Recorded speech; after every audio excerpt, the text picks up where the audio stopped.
The first thing people are gonna hear is y'all laughing. I'm sorry. Tony came out of fucking nowhere and beat the fuck out of the zombies with a bat. Hello and welcome to the Anime Matters podcast. I'm your host, HenDiddy, and I'm joined here today with the man full of bones, Skeletony. Hello. The pervy man himself, RaginSage. Hello. And the head of the Jaegers, Taco, who is currently deafened and not here right now. He's MIA at the moment. We do not have Cope again this week. Our next stream, our next main stream, we should have him back. I know this was originally supposed to be Bleach, Bait, or Destroy.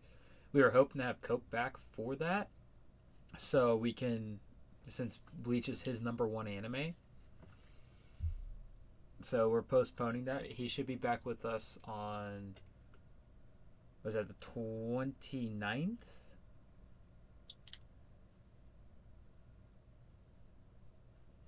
Yeah, because next week we won't be having a stream. So the week after, well, we will be having a one on Saturday the 21st. We will not be having one on the 22nd. So, since Cope's absence, we are going to be doing. We kind of were like, what the hell are we gonna do? And I was like, you know what, fuck it. Let's just do my top 100 because I need to fix that anyway. So we're going through my top 100. It's going to be more like wormhole style podcast today. But we're going to be talking about 100 different animes that I've ranked from 1 to 100. We're going to be starting at 100, of course. And are you guys ready to get into it, or is there anything y'all want to say to give Taco some extra time? It's trash. And that it's garbage already. I know the placement of four things. It's garbage. And Naruto is not on the list, so it's extra garbage. So to give Naruto some respect, I'm drinking the Sage Mode G Fuel right now. G Fuel, sponsor us.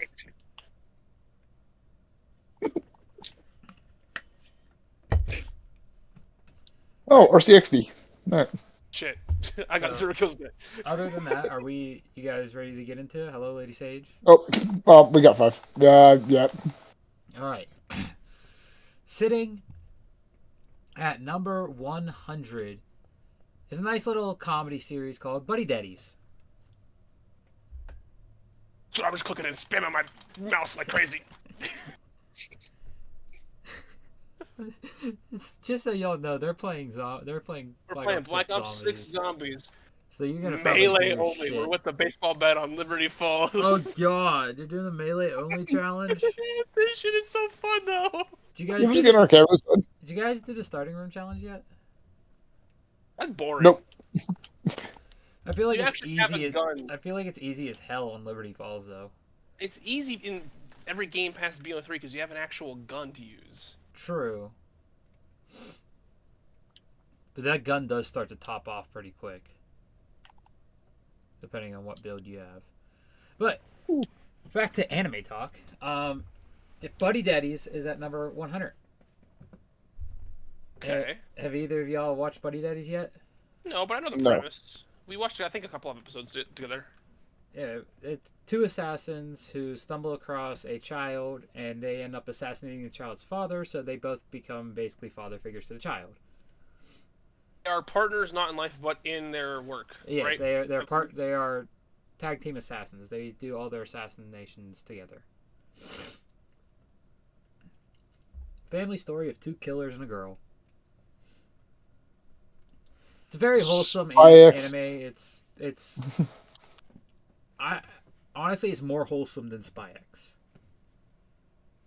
I think that depends.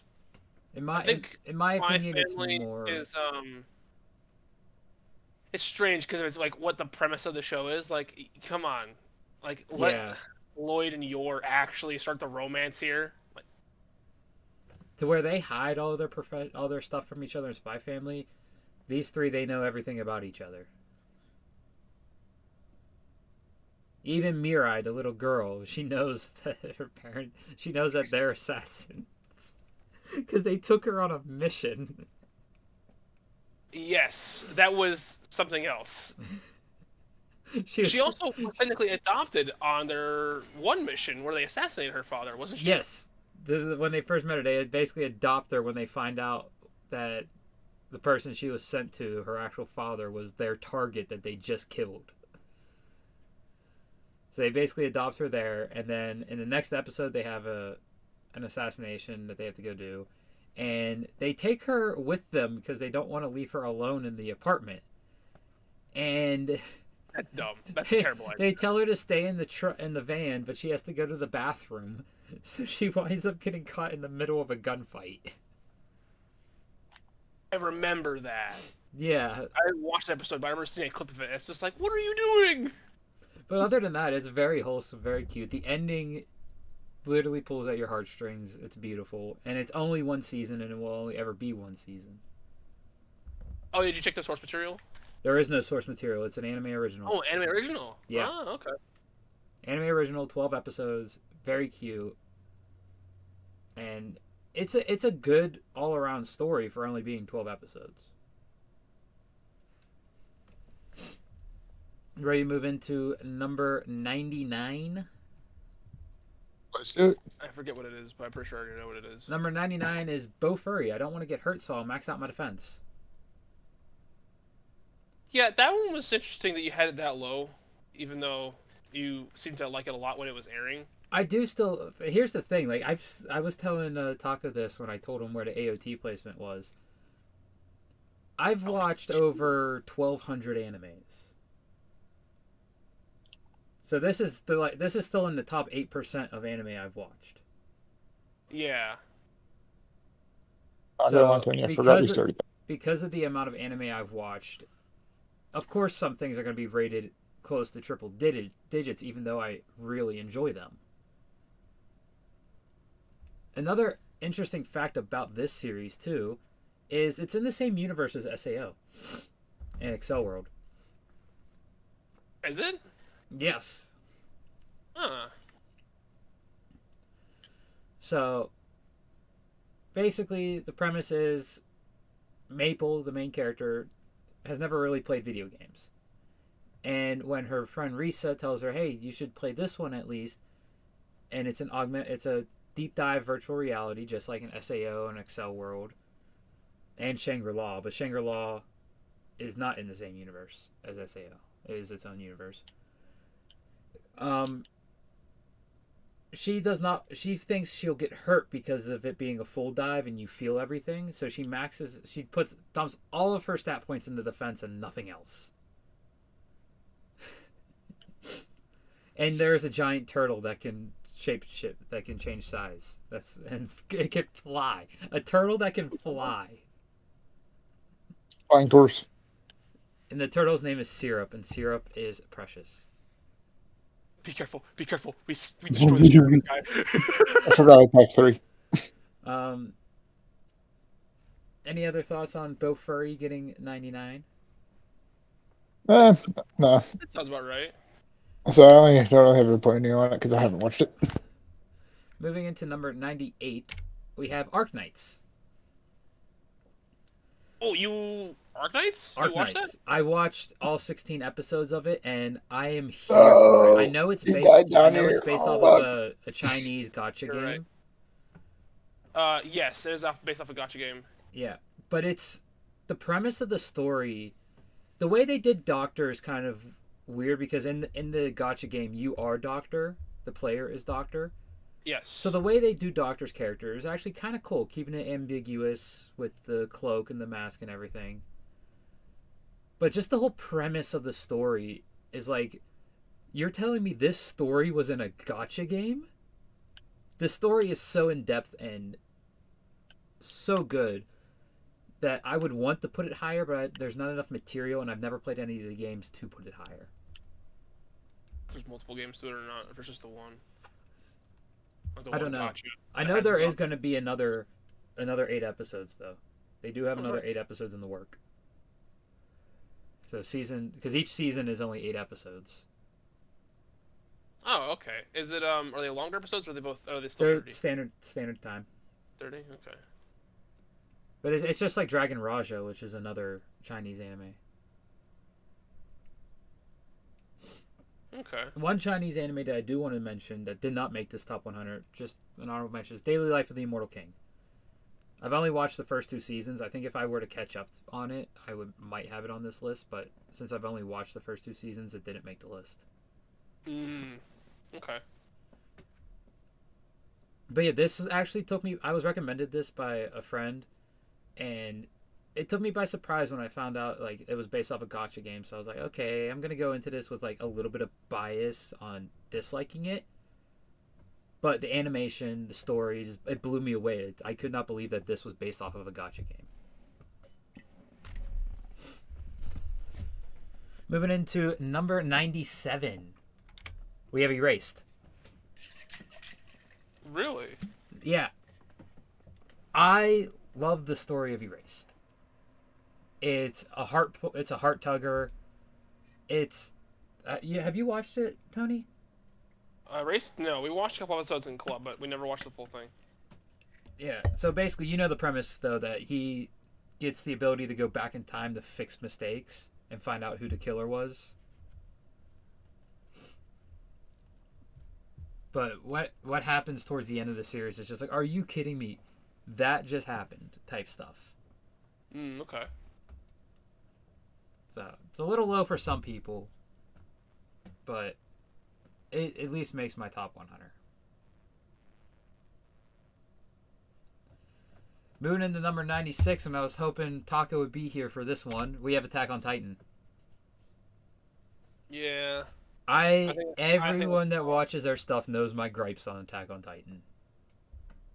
I just think that's wrong. Where do you think it should be? Top 20. You think it should be top 20. So I'm the only one in this group who does not Hi, have how are you? He's back now. Listen, Perfect timing. We're on 96, Taco. I don't like... What's 96? Attack on Titan. I don't think it's really well written. Like, I still think it's a great story. Oh, don't get me wrong. Tripping. I'm not like Tripping. downplaying the writing at all. You can't. I just don't. To me, it doesn't have rewatchability. I know all the surprises. I know all the secrets. I know all the surprises that are gonna happen. All the twists. For a lot of series that have those like shocking twists like that, it just loses all rewatchability for me instantly. See, and I think it's a slight misunderstanding of the point of it. Because, yes, you know them, but how does that affect your enjoyability of it? It makes yes, it. It's know like, the twist, but what does that technically do? It doesn't do anything. It now gives you know me- what's happening, but you can look out for other secret things instead of paying attention to the story, like the main secrets. but to me, you know what I mean? it loses all tension. As I explained before we started going live. Yeah.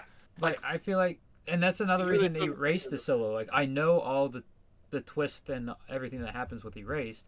It's not something like, oh, like yeah, I know the whole story of this, but it's still an enjoyable watch. To me, when it's something that has a lot of twists and a lot of these tension type moments like AOT does, I feel like once I get to those moments, it's like I've already experienced this. I don't feel anything now while watching it. And see, that's the problem, because you're comparing it to a story that's not cyclical. That's not... It's a murder mystery. So yeah, once you know how the murder mystery plays out, you're going to know how it plays out, and you can't rewatch it. Mm-hmm. And even then, murder mysteries get predictable after you've watched enough of them. Yep. Because there's always so many ways to write mystery. Attack on Titan's not... But It's a cycle. I'll combat this. I think One Piece has very, very little rewatchability. Agree. Now is With that how due to long the it is. length? Well, No, besides it's the- due to how repetitive the arcs are. You know what's going to happen before it even happens. Well, that's the case with a lot of shonens. I could say the same thing with Dragon Ball. You know what's going to happen at the start of the arc. Goku's going to find some way to power up and beat the guy. And the length does not help One Piece either. No, I with will agree Goku with you with that. The length does is not that- help rewatchability of One Piece. The thing with that, though, is that's just the shonen formula. It's Yeah, not a problem with Dragon Ball. It's a problem with shonen in general. That it's, oh, he's going to win in the end anyway because he's the main character. Plot armor. That's being very reductive. It's not being reductive with One Piece because it literally is that every single time. They go to an island, they solve the problems of the island. Luffy's hailed as a hero, but he's still a pirate. Yeah, I mean, He's gonna be the king of them. Yeah, and he's gonna be king of the pirates. I will say, I do give AOT credit where credit's due. It did break the motif of shonens and help other shonens step up. Like, Chainsaw Man probably wouldn't be a thing if it wasn't for AOT.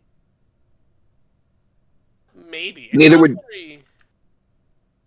I don't think any of the Dark Hero exists without them. No, without it, to be honest. JJK was like 90% influenced off of Bleach.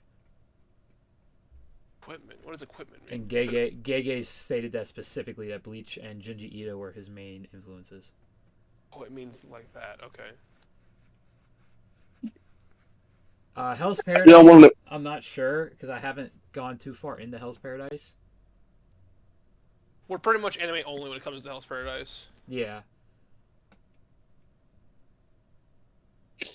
But it's just, like, for me, don't get me wrong, I enjoyed AOT, but I can't sit down and rewatch it. And that's just a personal thing with me. I can't sit down and rewatch it. And that's the same with Erased. I can't sit down and rewatch either. Now, Buddy Daddies are both furry. I can put on in the background while I'm doing something. But those don't have the writing that compete with Erased and AOT. That's why they're behind Erased and AOT.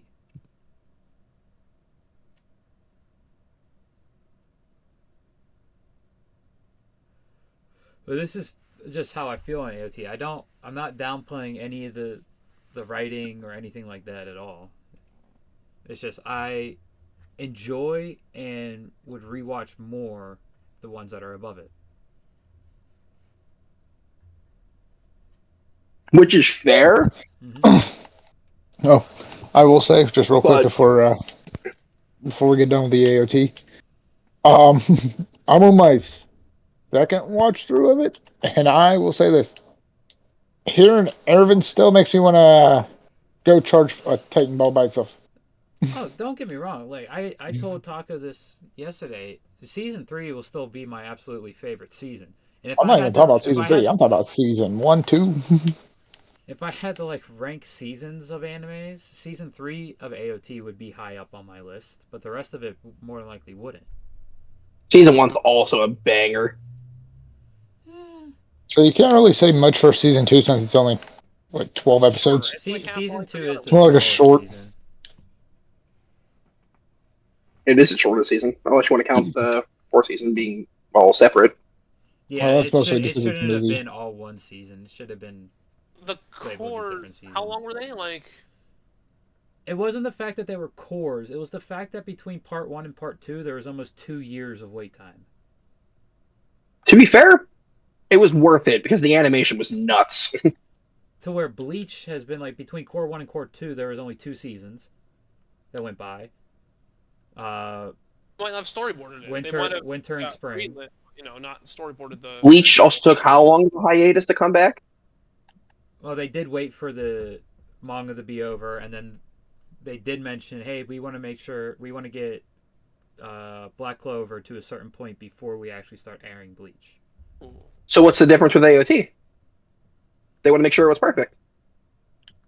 Yeah, while also overworking their animators. At that point, were they overworking? I mean, yes. It's map, so the answer is yes. But yes. I mean, like, compare that to when they had like a ton of other things going on at the same time. Oh yeah, that was during AOT. They had JJK, Hell's Paradise, second season of Vinland.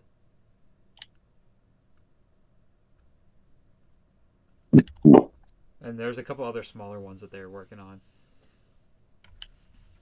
But moving into the first one that ranks above AOT, we have Record of Ragnarok.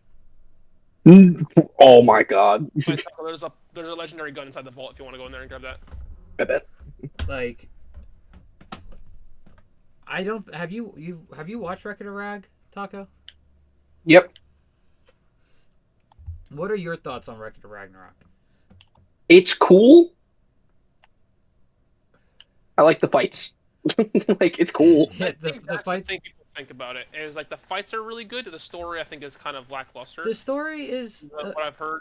So the story of Record of Ragnarok is the gods are fed up with the way the humans are treating the planet and how they're not praying to the gods enough anymore. So they want to annihilate the human race, and then a Valkyrie says, "No, we'll go into the fights. First one to win 7 battles is victorious. If the humans win, they get to live for another 1,000 years. If the gods win, the human race is eradicated."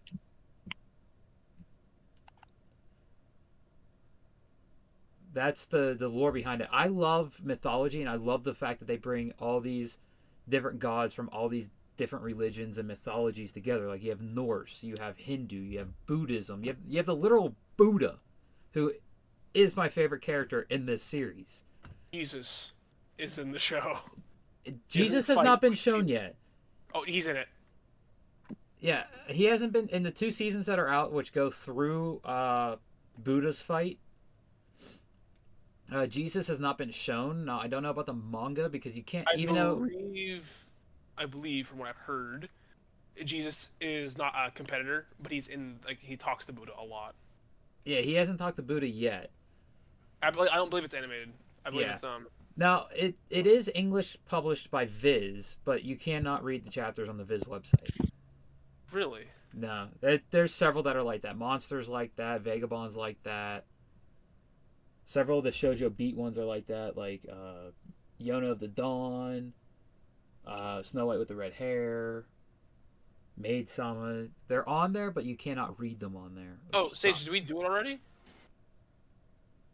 Yeah, we did the first one already. No, the other one, the step where we have to get the. Yeah. Oh, I didn't know that. So, but I love all the mythologies and the religions and bringing all the gods together like that and showcasing them all. Mythology is so cool. I'm so glad that that's like a take on it. It's a huge focal point of it. Yeah, I do like how they all described everything as well. It has one of the more accurate representations of Thor. He's not the most though, because he's not fat, but he's not. The and he doesn't have red hair. Yeah, he does. He does have red hair. In Record of Ragnarok, does he? red. Yeah, Record of Ragnarok, he has red hair. I think more of a brownish red. He has blonde hair. You're thinking Get Chris Hemsworth out of here. And his name is actually Chris Hemsworth. The most inaccurate representation of Thor ever. But the world's favorite Thor. Yeah. But yeah, the amount of research that the mangaka of Record of Ragnarok did, not even just for the mythical beings and the god side, but for the heroes too, for the humans. Like you have legendary warriors from Japan, from China, Jack the Ripper. Yeah. Like. Oh, I think by the way, this might be why, because I remember you making a comment that you didn't like that Zeus was the king of gods and it should have been Odin. Yes. There is a not theory, but a belief that the reason why Zeus was considered like the king of gods is because in the Christianization of Greek mythology, he would have been Christian god. Okay, it makes sense. And all of his children would have been the the other gods, but they weren't the major deity. Yeah, it makes sense. I do understand that. But when you have someone that's literally called the All-Father not being the leader of the gods, it irks me a little bit, but I can understand because Zeus is the king of gods in Greek mythology as well. Up the ladder. But the only reason Record of Ragnarok's not a lot higher on this list is the animation during the Jack the Ripper and Hercules fight. That was not great. Really? I watched it. I thought it was amazing. The CGI on Hercules looked awful. I don't remember there being any CGI. Oh yeah, Hercules. 90% of that fight, Hercules is CGI. Well, I also look at his size. Dude was massive compared to Jack. Another one that wasn't that greatly animated of a fight was Zeus versus Adam. That was more of a slideshow fight. Are you complaining about impact frame after impact frame? No, after impact it's not frame? that type of slideshow. Like Blue Lock Season 2 slideshow. Which sucks when you look at Adam's power. Like, if they would have just consulted some guys from the Naruto team, the fight would have been a lot better, because literally Adam's power is divine replication, which means anything he sees, he can replicate and do. He's basically Kakashi. So the fact of that just being still frame after still frame for that fight, for a lot of it, it kind of draws it down, and that's the reason why it sits at 95, is because of those two critiques. But I definitely want to read more of this. I definitely want to see how this goes down. Moving into... What side? Hold on, real quick, because I forget. What side was Buddha on? Was he God's or humanity? Buddha is a god. I'm not going to tell you about his fight, because that is a... I guess it's spoilers, yeah. Yeah, and it's a huge plot point. I mean, I'll DM you it. Because there was the joke that it was going to be Jesus versus Buddha. I'll DM you it. Mm-hmm.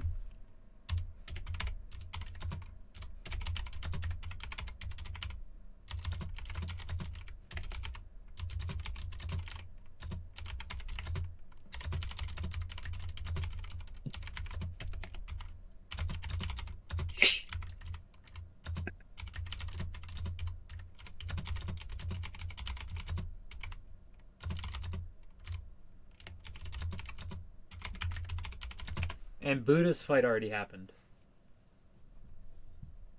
I know. But there was a joke before it happened that it was going to be Buddha versus Jesus, which was really funny. Yeah, I just DM'd you for what happened. Ah. That's why I won't say it, because Yeah. of how that plot point works out. Mm-hmm. But moving into 94, we have Tomo as a girl. Really? Now, I know you've watched this one, Tony. Yes. I fell in love with this series because of the way Jun and Tomo, how their dynamic works together. It's not my favorite romance anime, but I think if I were to take all my romance animes and just list them, I think this would still be in the top 10 romance. I think there's only 10 romance on here.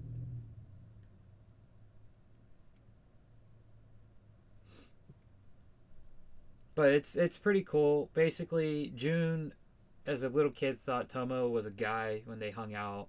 And then Tomo's personality is super tomboyish. So he never really... She believes he never really saw her as a girl.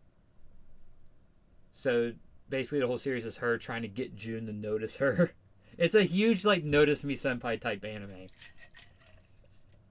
Would you agree with that, Tony? Yeah, I'd say it's pretty much like, hey, notice that I'm a girl and I have feelings for you. But it's also on his part, it's like, hey, notice that I've had these feelings for you for a long time now. Mm-hmm. Why aren't you acknowledging them? I still love the very first thing that happens, like the first 5 seconds of the series, it's her confessing to him. But because he's, they're both putting up barriers because they don't think they deserve each other, he's like, hey, I love you too, bud. Yeah. But the thing is, the exact words he uses as well. It's either bud or bro. Yeah. But the thing is like, he genuinely did love her at this point. Mm-hmm. I think this is like a perfect comfort anime too. Yeah, it's good. Moving into number 93, we have The Future Diary. Huh. You want to talk about a series with plot twist? That's this it's one. a kind of Death Note, but not really show. No. It's nothing like Death Note. It's literally... That's why I said kind of Death Note, not really. Like, one episode in the latter half of the series has 13 plot twists just in the one episode. And the thing with the plot twist in this series is, like, say you go back to rewatch it like a year later, because of how many plot twists there are, it's still going to surprise you.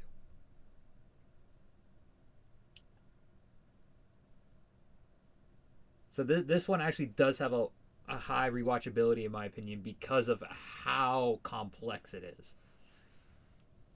Even though I still have yet to rewatch it again after watching it the first time. Wouldn't all the plot twists coming make it stale and not rewatchable? With this one, it's different because there's so many. How? Like I said, one episode had 13. Yeah. But that doesn't mean anything because once you know it, Hey, Josh, can you grab this? Yeah. I'm not saying like, oh, you're wrong. I'm No. just using your argument against you.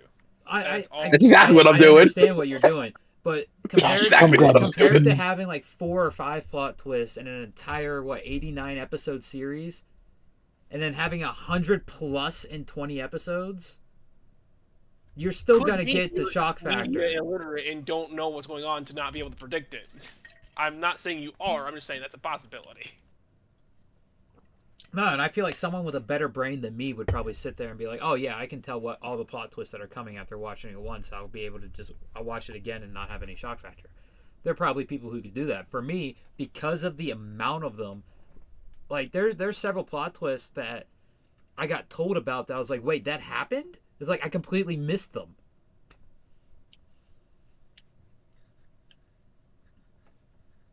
Other than that, this series, still to this day for me, I would find it hard to watch again just because of what happens. Not like because of staleness, but because of how the series goes. And you figure there's not much disparity between this and 96. It's only 3 placements.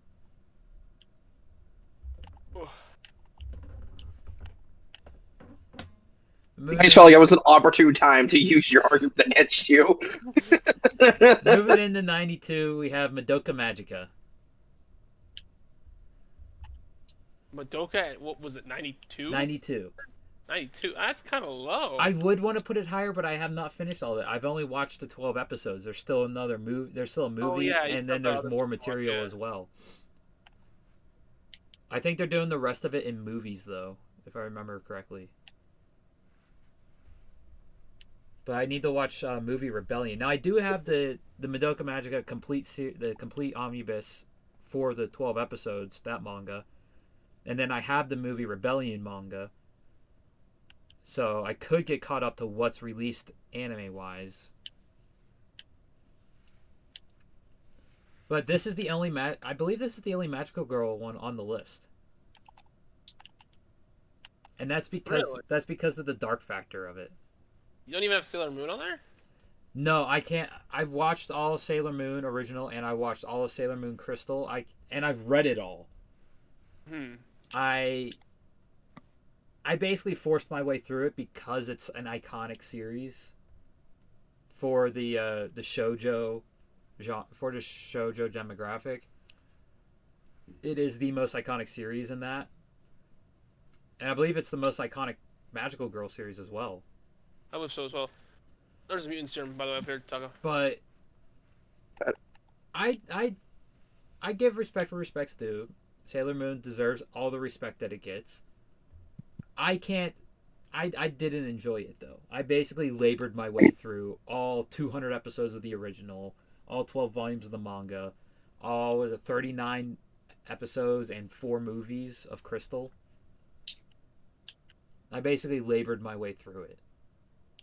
To where Madoka Magica, I could sit down and rewatch this every day.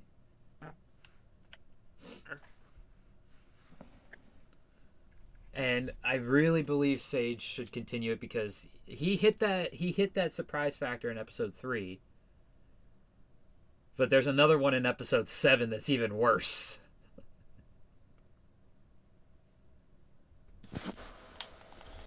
Maybe one day. Maybe one day when Bleach is But finished. I got a lot on my plate. I gotta watch. Ooh, real quick. I don't know why this popped in my head now, but I think it's because of what we talked about with Taco earlier. What do I do first? Watch Naruto or rewatch AOT? Oh, personal bias is AOT because it's shorter and better. But your ass needs to get on Naruto. You have to watch Naruto. You say you're gonna watch Naruto first, though. That's true. I did say I was gonna watch Naruto like a million times, though. I still haven't gotten to You it. didn't finish AOT. You said you're gonna watch it over the summer. You said you were gonna watch it I over was going to, and I didn't. Let's see. Tony, you could either A, go right for Shippuden, or you could B, take the entire trip all the way through. I want to take the entire trip. I'll say That's watch the thing. Or take the OG. trip. Watch OG, but don't worry about that 100 and some episodes of filler. Oh yeah, no, I was gonna pull up the guide and skip the filler. That was the plan. Yeah, Do the skip filler bit.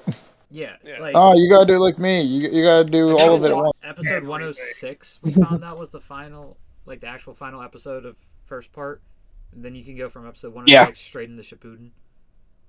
Yeah, it's as soon as Sasuke leaves. Yeah, Then you it's have to right go after the watch final like, Valley the fight. end of the original. Yeah, it's right after that. I think there's one episode after the final Valley fight, and then you just go straight into Shippuden. Yeah. I mean, but Tony does strike me as a person who would want to see Ramen Guy be saved by food. I mean, to be fair, Filler, I the won't filler watch in it. Naruto's night, like there's some bad filler in Naruto, but not all. No. Of it's horrible. There's a lot of bad filler in Naruto. Guy on a boat. Yeah, that's in Shippuden. I'm talking about the original. The rest of the OG series. The last half of it. Not really. I mean, it's still not as bad as the filler that's in Shippuden. Shippuden filler is worse than fucking OG Naruto filler. But Boruto is just filler. Boruto is like nothing but Boruto filler. is Naruto the filler. Boruto is just The next filler generation. I would say, Tony, when you finish Shippuden, now remember you do have to watch a movie before like the last 8 episodes. Okay. It is Naruto the Last. Then I'm pulling up a watch guide. Yeah, Naruto the Last happens right after the war. And that is the only canon movie and the best movie in all of Naruto. I don't know about the Akatsuki coming to help out the Leaf Village. That sounds canon to me. You mean the guys who wanted to destroy it? No, they don't really want to destroy it. They just want Naruto. Destroying just kind of like another option. I just said fuck it. They just wanted Naruto, so they chose to destroy his home. Moving in. Well, he wasn't there. Moving into 91, we got Ragnar Crimson. Okay. It's a bit of a newer one, so I can see why you have it kind of low like that. I wanted to place it higher, but I could not figure out for the life of me where the hell to put it. I fell in love with this series instantly. I still need to collect more manga. I only have the first 3 volumes. But basically, it's a dragon slaying series. You follow a main character who's a dragon hunter. And it's Dude, just I'm remembering the one clip I have like ingrained in my brain of the show now. It's so cool. It's so good. The animation is on point, flawless. What the fuck is the redhead's name? The fucking femboy. Or Watch a show?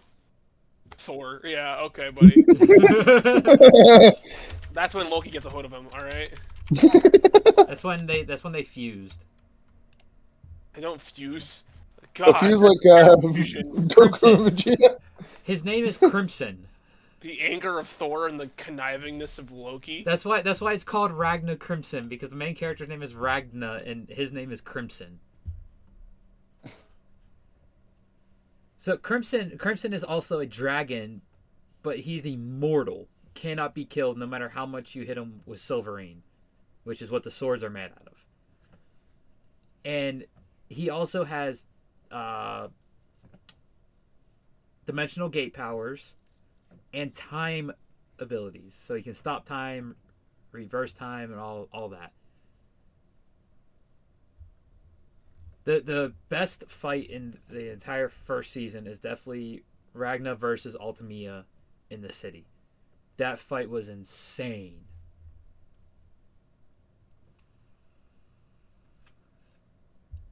And I highly recommend it to all of you. The only problem is it's on High Dive. Yeah. Dude, all I can think of right now is the clip of the one where he's the lady's like, "No, how can you do that? You can't do that. I didn't give you permission." And like, you know what I'm talking about. Yeah, I believe so. That's such a cool one. He's just so angry. He's like, "Nah, fuck you. I don't care."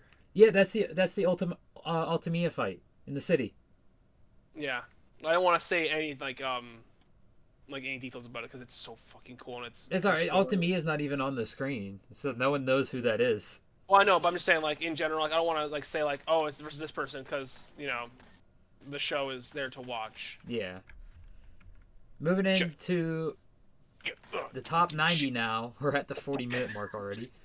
At number 90, we have Psycho-Pass. Oh, Psycho-Pass. Now, this is another one that was hard for me to place on this list. It's like, I know I wanted it on the list, but I don't have all the material. I still need season 3 and 2 movies to watch. But because it was a Funimation exclusive when the first 2 seasons came out, and then the whole thing with Funimation and all that, I still don't think that the other season and the movie are available on Crunchyroll. Oh, shit. For what? Psycho-Pass. I'm looking it up right now. They are all on here now. Are they? Nice. Yep. And they have 45-minute. So season 1 is 22 episodes, but they do have a extended edition that does 11 episodes, just like they did with ReZero. They do have season 3, which, holy crap, season 3 is 45-minute episodes. There's only 8 of them. And then First Inspector, which is the movie cut up into 3 parts. So it is all on here now. So I can actually finish it. So this might move up higher. There you go. But for now, it sits at number 90. Very, very cool. Futuristic style theme where there's 0 crime rate because of artificial intelligence. But there are some people who are, for some reason, immune to it. And when I tell you that you might know what scene I'm talking about, Tony. It's in the first season. I don't know, actually. When the main bad guy slits the main character's best friend's throat. I remember this now. And his crime coefficient is doing nothing but dropping while he's doing it. Yeah. Like, such a good series. And if you like detective style series, it's a pretty good one. But there aren't as many twists that you would expect from a detective style series. I think we might have fucked up. Moving into number 89, we have Plunderer. Bank. Now, too bad Cope's not here because he would probably get on me for having this so low. I think it's mid. Did you even finish it? No, I started it and I did not like it at all. How many episodes did you get through? 10. Wow, so you got to the first big fight too. Yep, not a fan. Oh wow. What show was it again? Plunderer. Okay, I will say there's one character I liked, and it's not the main character, because the main character is the girl, right? So I'm gonna give me like 2 seconds. Guy. Technically she is. It's more like a co-main characters thing, like Fairy Tail and One Piece. They're both. I believe there's a big group of people are the main character, but like it's the blue-haired girl and the silver-haired guy. They're the the main guy characters. I liked. Yeah, The guy I thought was pretty cool. Licht, I believe his name is. Yeah, that sounds right. If Cope was watching this, he'd probably be cussing us out. Yeah, I've really enjoyed it, and I cannot wait for the next season. Cope, unfortunately, started collecting the manga before me. But I'll eventually get the manga and read it. Coming in at number 88, we have Platinum End. So this is the only series by the co-creators of Death Note on this list. Yes, I do not have Death Note on this list. Crazy. If I had to pick my favorite series, I'm not crazy on Death Note. If I had to pick my favorite series from those 2 mangaka, it would have to be Platinum End. Death Note was their first series, then they did Bakuman, then they did Platinum End. And you can really tell that Platinum End is their third work because of how much better the story, the plot moves along than it did in Death Note or Bakuman, which I haven't even finished Bakuman yet, but I can tell it's better from how much I have read of Bakuman. You can really tell like they really honed their skills going into their third series that they wrote. And for it only being, I think, only 24 episodes? Yeah, it's only 24 episodes. It was amazing. I really enjoyed this series. And I highly recommend it to anyone who has not watched or read it. I'll be right back. I'm just gonna go use the restroom real quick. Did you guys die in your zombies match? We did, yeah. What'd you do wrong? What do you mean what we do wrong? We did everything right. The problem is there's only so much damage a baseball bat does on round 32. Did you have it legendary tier? Yes. Triple pack? Yes. Max There's perks? only so much. Yes. There's only so much damage it does. What's its damage max out at? I think somewhere like maybe 16 to 20,000 damage a hit. Hmm. The knife is 55,000 a hit, so. Oh, you should be able to get higher with the knife then. Oh, easily. But I'm gold on the knife already. I need gold on the baseball bat now. You golden the knife already? Yeah. Jesus Christ! I gotta step up my game. It's because E.S.T did this earlier when I was using the knife. Listen, I just got 1,400 kills with the baseball bat from that one game alone. It's up to level 26 now, and it started at level 5. Wow, I really need to get my playtime up. Yeah, but what can you do about it? You have work. So. Yeah. I happen to have perfect days off for a double XP weekend, so. But let's move into 87 and start talking about that while we wait for Sage to be back. Up and he's back. I'm back. Perfect timing. 87 is orange. No, it's a number. Now, Like Orange is the New Black, because I ain't gonna lie, that's a good show. no, just orange. It ain't anime, but Oh, so it's the annoying orange. Hey, Apple. I will tell you this series blew my mind. Went into it thinking it was going to be a standard slice of life romance style anime, and it's not that at all. Go Power Rangers, Crackosaurus. All Orange else, is a, it's a time travel anime. I didn't know that, but okay. Yeah. That was normal. No. And when I say normal, I don't mean like I- slice of life. Like it was just like not like absurd. I was going into this thinking it was along the lines of like a Silent Voice or a quintessential quintuplets. Like just a basic slice of life romance. And when I tell you that this shit blew my mind, I was like, oh my god. I immediately recommended it to my girlfriend. Salad. Yeah, I highly recommend, even if you don't, like, there is still some slice of life and romance in it. But even if that's not your style of anime, I still highly recommend it. It's a flawlessly done story. And I wouldn't change anything about this anime.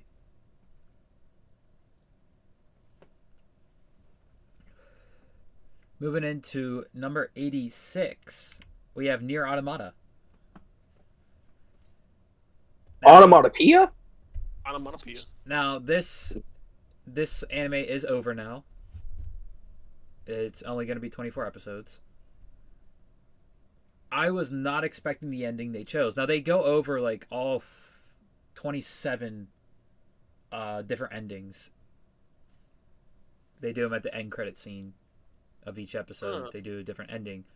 Cool. But the ending they chose to actually do the storyline with, there's over like 50 different endings in the game itself. Yeah, there are quite a few. It all depends on what you do in the game. The ending they chose, though, I was not expecting them to go with that ending, and it hurt. It hurt, like, emotionally.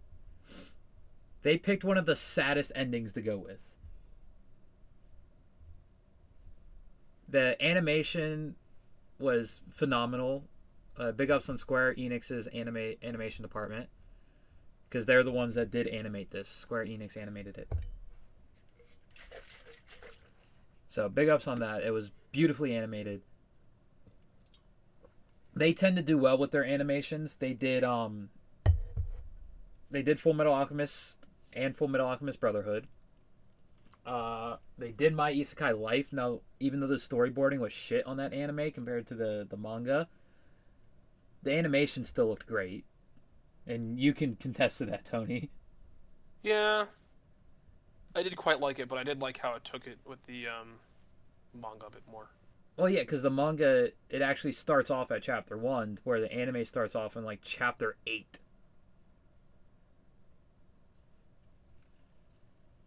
Because if I remember correctly, anime starts off with basically with the siege of the town.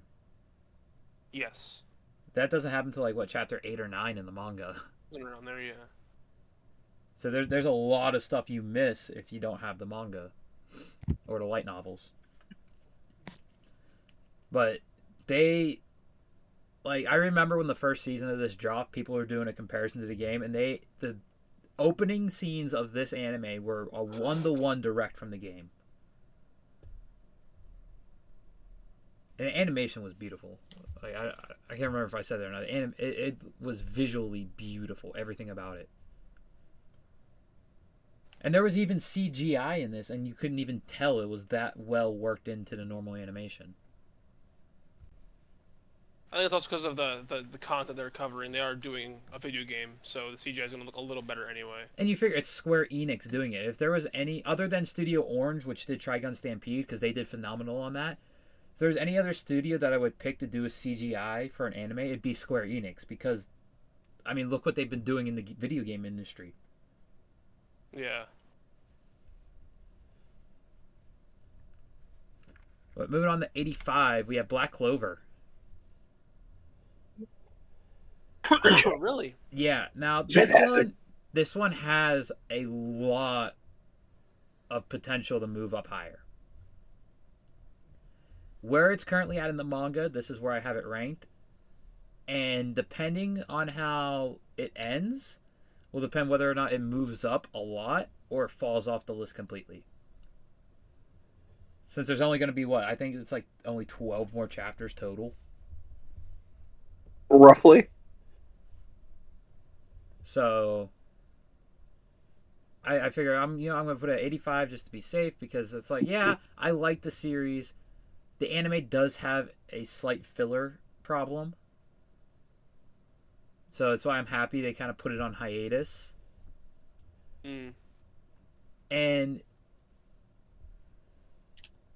I mean, don't get me wrong, for Yuki Tabata, the mangaka, take the time you need, keep your health good, because he switched to a quarterly magazine because of his health. But it still sucks because it's like, oh my god, it's been a weekly series for so long, and now all of a sudden, boom, it's quarterly right in the final saga. Or it's not even saga, final arc. But take care, like, Yuki needs to take care of his health, so I'm not mad at that. But the ending is going to have huge sway on how I rank this in the future.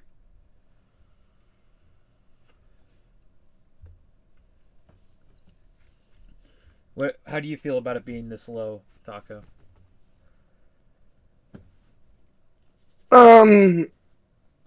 It would be higher on my list, but respectable. Yeah, it has its ups and downs. Say personally, I think the filler is hilarious in the anime. It does have some good ones, but some of them are kind of iffy. Now, another thing that's going to determine what happens is how they decide to animate some of the fights coming up in the manga. Oh, they'll be good. I'm hoping that's the one thing Black Clover does really well is fights. Yeah, I'm hoping it'll be well. I'm hoping it's probably not going to be 1,000-Year Blood War type quality, but it's not. Watch it be better. I swear to God, if it ends up being better, it will more than likely move up. Oh, that'd be so funny. We do know it's not going to be Boruto quality. It's definitely not going to be Boruto quality. As long as it's Black Clover's a good story. As long as it's at least Tokyo Ghoul quality, Tokyo Ghoul's so I'll be good. okay. Because Deserves a remake. Tokyo Ghoul was done by Period as well. Yep. So as long as it hits like the quality that Tokyo Ghoul was, I'll be happy. Moving into number 84, it's another newer one, Wisteria Wand and Sword. Now, this one takes Black Clover and Mashal and combines it together. So main character, Will, has no magic at all and uses a sword to fight, and he's stupid strong, like Mash. In a world where magicless beings are seen as nothing but the dirt on the ground, like in Mashal. I think I've seen you be a clip of this or two. Mm-hmm. Plus, I love Will's cat. Will's cat is awesome. Does the main character have glasses and like kind of like the usual anime hair? He has goggles, but Goggles? Close enough. yeah. I want to get more of the manga to read because it is a Kodansha, so I can't just read it online because, you know, K manga sucks. I will never use K manga in my life. So when it comes to Kodansha, I have to wait for the volumes, and I only have one volume of this, and that's the same with Ragnar Crimson. It's another Kodansha. Moving into number 83, we have Windbreaker. Windbreaker's good. Genuinely took me by surprise. I went into this series blind when it was coming out weekly. I think I saw a small synopsis that was like, oh, it's basically like a gang fighting type series, is what someone said. And I was like, oh, okay. I mean, I'll give it a shot. And then I was not expecting the main school that Sakura goes to. I'm blanking on the damn name of the school. Furin. I was not expecting them to be like these good Samaritans that they are. Like I was hooked by the first kick. I know that opening fight scene was awesome, but like I was not expecting it to be like that. With the dynamic between the schools, the way Furin is all about helping the community. And I was basically like how Sakura was when Sakura first got to it. And how they are. I was like Sakura. I was dumbfounded. The best part of the first season, without a doubt, is the school battle between Furin and the other school. I agree. That was awesome. And a lot of these ones that are in the latter half of my list, I was like, it's hard to place. Like, I don't know where I'm going to place these, so I'm just like, all right, this seems like a good spot. I'll place it here. Going into number 82, I have Ishura. Very, very cool take that they did on this one. So it is an isekai, but the main character is not the isekai character. And the isekai characters are called visitors. And you don't, other than the guy in the red cape on the screen, you don't really focus on any of them. And the only reason you focus on this visitor is because he travels with the main character for a little bit. But it's cool to see that dynamic. Like, you go into an isekai and you're following the story from the perspective of the natural inhabitants of that world and not the isekai characters of the world. Because to my knowledge, I can't think of another isekai that's like that, other than maybe some bits of Overlord. What do you mean by that? How Overlord will take several episodes to follow like the kingdoms. Oh, like a side character. Yeah. Yeah. But I do wish more stories did that because they are pretty good. But this one, it's solely focused on I can't remember her name, but she's an inhabitant of the world. Mm-hmm. So it's cool to see an isekai do that type of story. Season 2 is confirmed. I believe it's coming out next season, the winter season. I believe it's coming out. Moving into number 81, I have the Fate series. The whole entirety of Fate? Yes, because I've only watched Zero and Stay Night. Okay. So I've only scratched the surface of Fate, and that is why it's ranked so low. Don't get me wrong, this is the best animation on this entire list, though. Out of all 100 animes, this series has the best animation out of all of them on this list. UFO table pops off no matter what series they're doing. They really do, though. Yeah, that's true. So, but I couldn't righteously put it any higher without seeing at least half of the series. Because I still have the Heaven's Wheel movies, I have the Magical Girl movies, I have Apotheca, I have Grand Order, I have New Order, and then there's another one that's getting ready to start, I believe, in summer of next year. So I have a lot of Fate left to watch, so I couldn't in good conscience put it any higher than 81.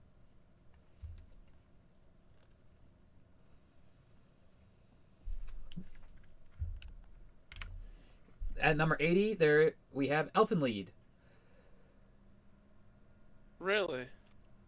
This one was so hard for me to place because it's like, where do I put this now that I'm actually sitting here thinking about my list instead of doing it really quick like I did for the top 50 one that we did. I just made that list like really quick in like 2 hours. This one I actually took some time and thought and looked through what I've watched. And this ended up being the placement of Elfenlied. I do enjoy the story, even though this story, it feels like it could be enhanced more, but it's still not bad writing. And I feel like the main character himself is probably one of the worst written characters of the series.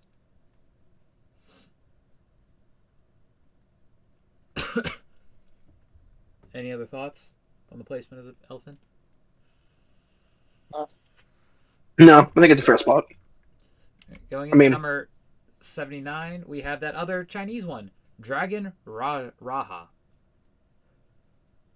Maharaga? No, it's Raja, Raja. Now, this one... Be Raja, by the way. This one, I can't really... Raja from Aladdin? No. I can't really explain... I can't really talk about this series that much without spoiling major plot points.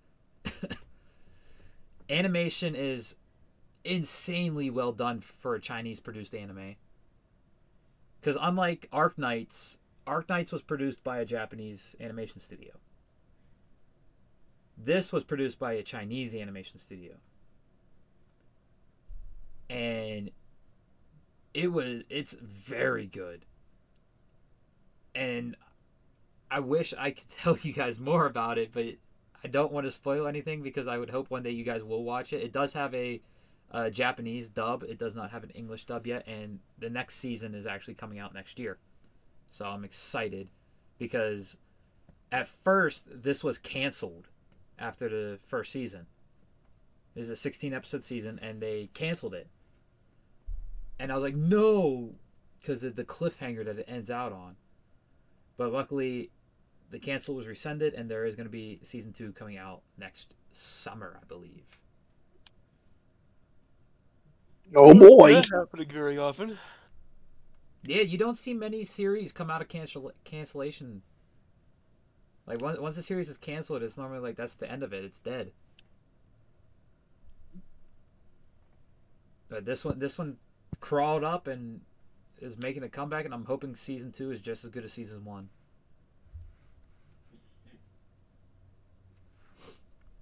Moving into number 78, Cope would probably be a little disappointed at this one. We have another one animated by Square Enix, and it's Dead Mountain Death Play. Well, I really watched it, so I wouldn't know how good it is. I think if there was more animated, or I read more of it, because I think I don't even have the first volume of this one. I feel like if I watched or read more of it, but there's not any more left to watch. I watched all that's out. It might be higher because the stuff that builds up and what's out is insanely good. And I need there to be more, or I need to just drop like the $150 and get the mangas, get the manga volumes. Because I'm excited for what's next in this series, and hopefully it's good enough to where it doesn't take a nosedive in the rankings and moves up a little bit. Number 77, we have Blue Exorcist. Now, I know Taco just started this one. I did. I'm currently up to the most recent dub episode of Season 4, which is episode 7 of Season 4. Don't get me wrong, it's a very good series. Season 4, this actually, when I was making this list, I had it at 80 originally, and then I watched episode 7, and I was like, nah, this needs to move up a little bit. Season 4 is shaping up to be a really good season. Season 2 is still the worst season, and that is what hinders its ranking the most, is Season 2, the Kyoto Saga. For Blue Exorcist? Yes. I'm just giving you that fair warning, Taco. Season 2 is not great. Watch him Can't be. like the shit. No, What's that? It's bad. Because they do flashbacks in Season 2 back to Season 1, and it's wrong. Now, I haven't read enough of the manga to know if that was just they didn't animate it properly. They didn't adapt it properly for the first season, and then Season 2 they followed the manga more. Or if it's just it was poor direction on Season 2. Now, if it turns out, like, once I read more of the manga, and it turns out that Season 1 did change stuff, because you have to figure, there's like 7 years between Season 1 and Season 2. And then there's another 3 years from Season 2 to Season 3, and then only like 2 seasons from... Because Season 3 just came out like winter of this year. And we have Season 4 in fall.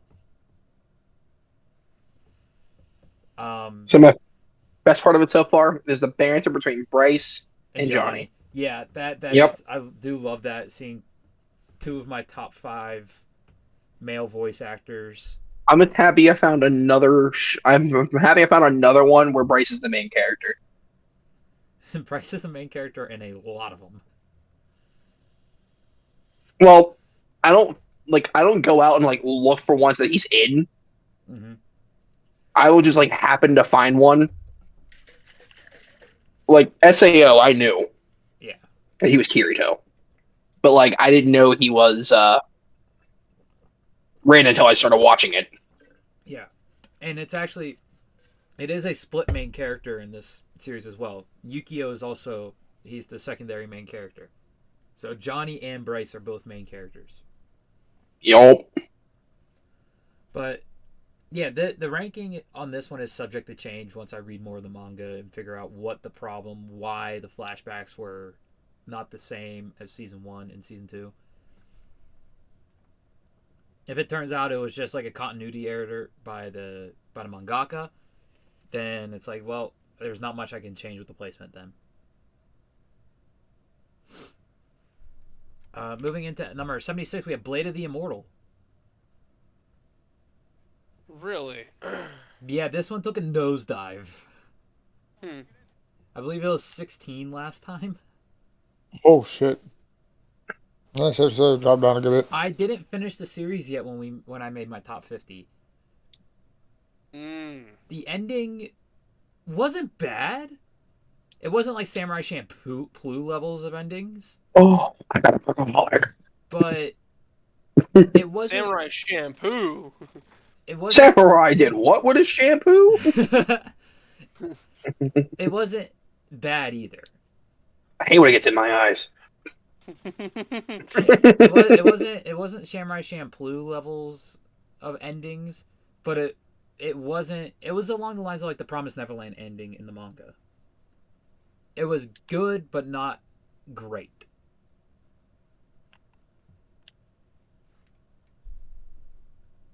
And sitting there and thinking about it, I was like, okay, yeah, after finishing it, it doesn't deserve a top 20 spot anymore. Now, don't get me wrong, that can still be changed because I still have 5 of the deluxe editions to read. So it could change again. My bad, Tony. What? You didn't see what I did?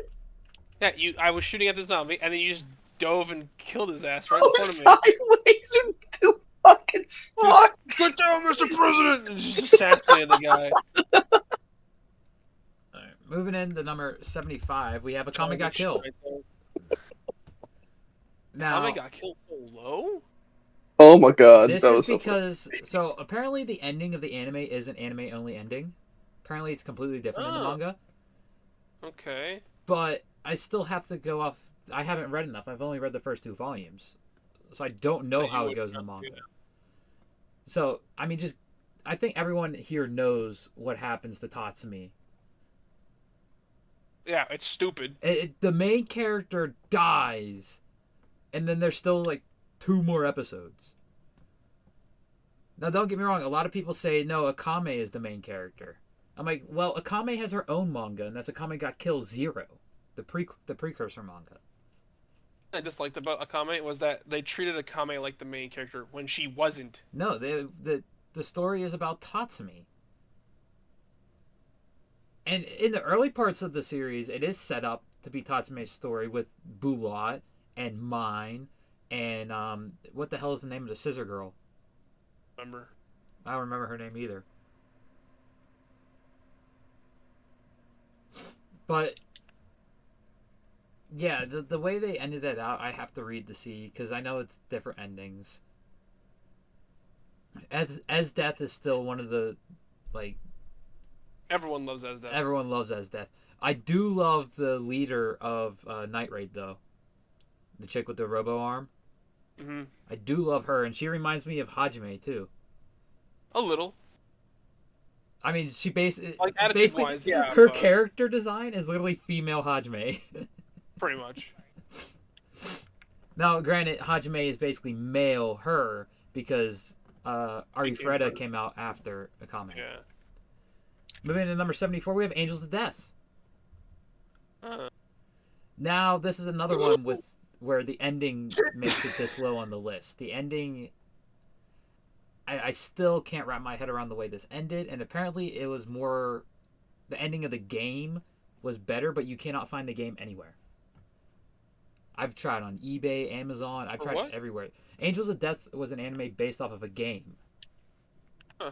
But you can't find the game anywhere. Well, who's to say that the game is the same name as that? It could have been always a different name for the game. Oh no, I looked up what game it was based off of and then took my search from there. Oh, okay. But yeah, I can't find the game anywhere because from what I've read on forums and Reddit threads and all this, the ending of the game is very different from the ending of the anime. But I still love the way this anime was. Isaac or Zack is still my favorite character. He's the mummy with the scythe. Oh, There's a mummy with a scythe. No, I have it in my head now. Yeah. There's a mummy with a scythe. He's not an actual mummy. He just wraps his whole body in bandages. Bandages for some reason, yeah. I thought that was gonna be like sick. I'm like, oh fuck, there's a mummy with a scythe. I'm in. No, dude, you will just love really- Isaac.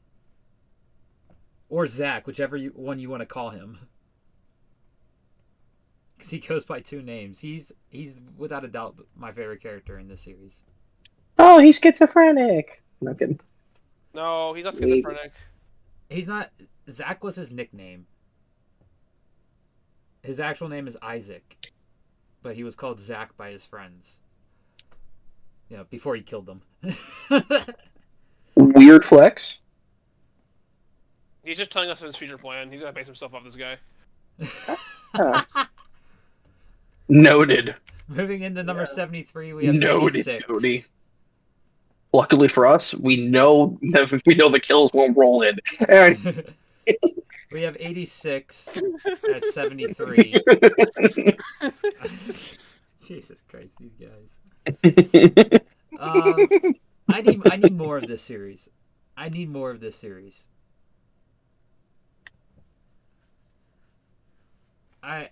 feel like 86 could be ranked higher, or it possibly could be ranked lower. Who knows? One day 86 will be ranked 86. But you should have done that just for the joke anyway. that's what Taco told me to do, but I was like, no, I can't do it because I like this anime more than the series that would be ahead of it.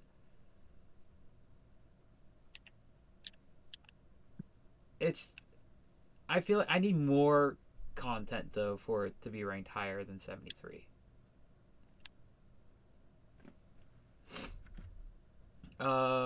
Taco, you have any thoughts on this? Because I know you've watched this whole series. Which one? 86. Sorry. Oh, it is fantastic. I love it. But It's a good. It's not the best mecha, but it's a good mecha. I think it was one of the more unique ones. It was definitely the most unique mecha I've ever seen. No, It was. Titan. Well, yeah, Attack on Titan being flesh mechas, but you can't really say that because in Evangelion they're flesh mechas. Yeah, I'm pretty sure Attack on Titan is still more unique than Ava. It is. It's definitely more unique than Ava. But it is so good. I love also how it's like rebelling against like military government and everything else going on with inside the story, all the characters. There's so much to it. It's great. The way the government lied about there being nothing beyond their city too. Which was fucked. It makes me think, like, was 86 inspired by Attack on Titan with that aspect? Probably. There's been no official reports from the author because I believe it comes from a light novel. I'm not sure actually, but I'm gonna check that right now because I know AOT started in 2013. The manga started. Oh, it's earlier than that. I will tell you No, right it's now. 2013. Hack the weapon twice. The one weapon twice. Yeah, and 86 did not start until 2017 for the light novel. This dude trivial. Okay. So it is a possibility. I can see it. Wait, what up? I said, make the number 72 is him trivial. Mob Psycho Okay. 100. Besides Reagan, he's great. 100. Yeah, Reagan. Yeah, Reagan actually is ranked higher. He's number 1. I finished season 3 recently. Mm-hmm. I was not expecting Reagan to say what he said to Mob. I was not expecting him to confess the Mob. And then Mob just going like, "Yeah, I knew the whole time." I mean, it's Mob. Of course he did. That's just it. I think for Mob, it was more along the lines like, I don't care if he's lying to me about his psychic powers. He's actually being nice and helpful to me. Yeah, Reagan has always been there. And he was one of the first. He was like the first one.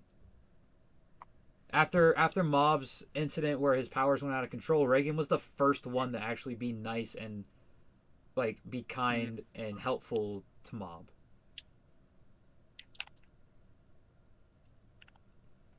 Season 2 was a little weird with the broccoli, but I did love Dimple's return at the end of season 3.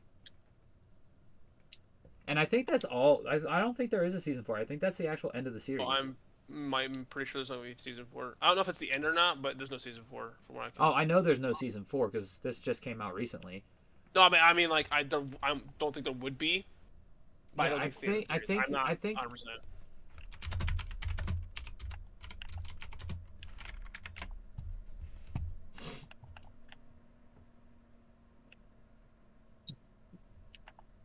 Yeah, it is the third and final season. Yep. So it's the whole story. The fact that it, like, the very end of the series too, he gets rejected. Which is so sad, but you know, it fits.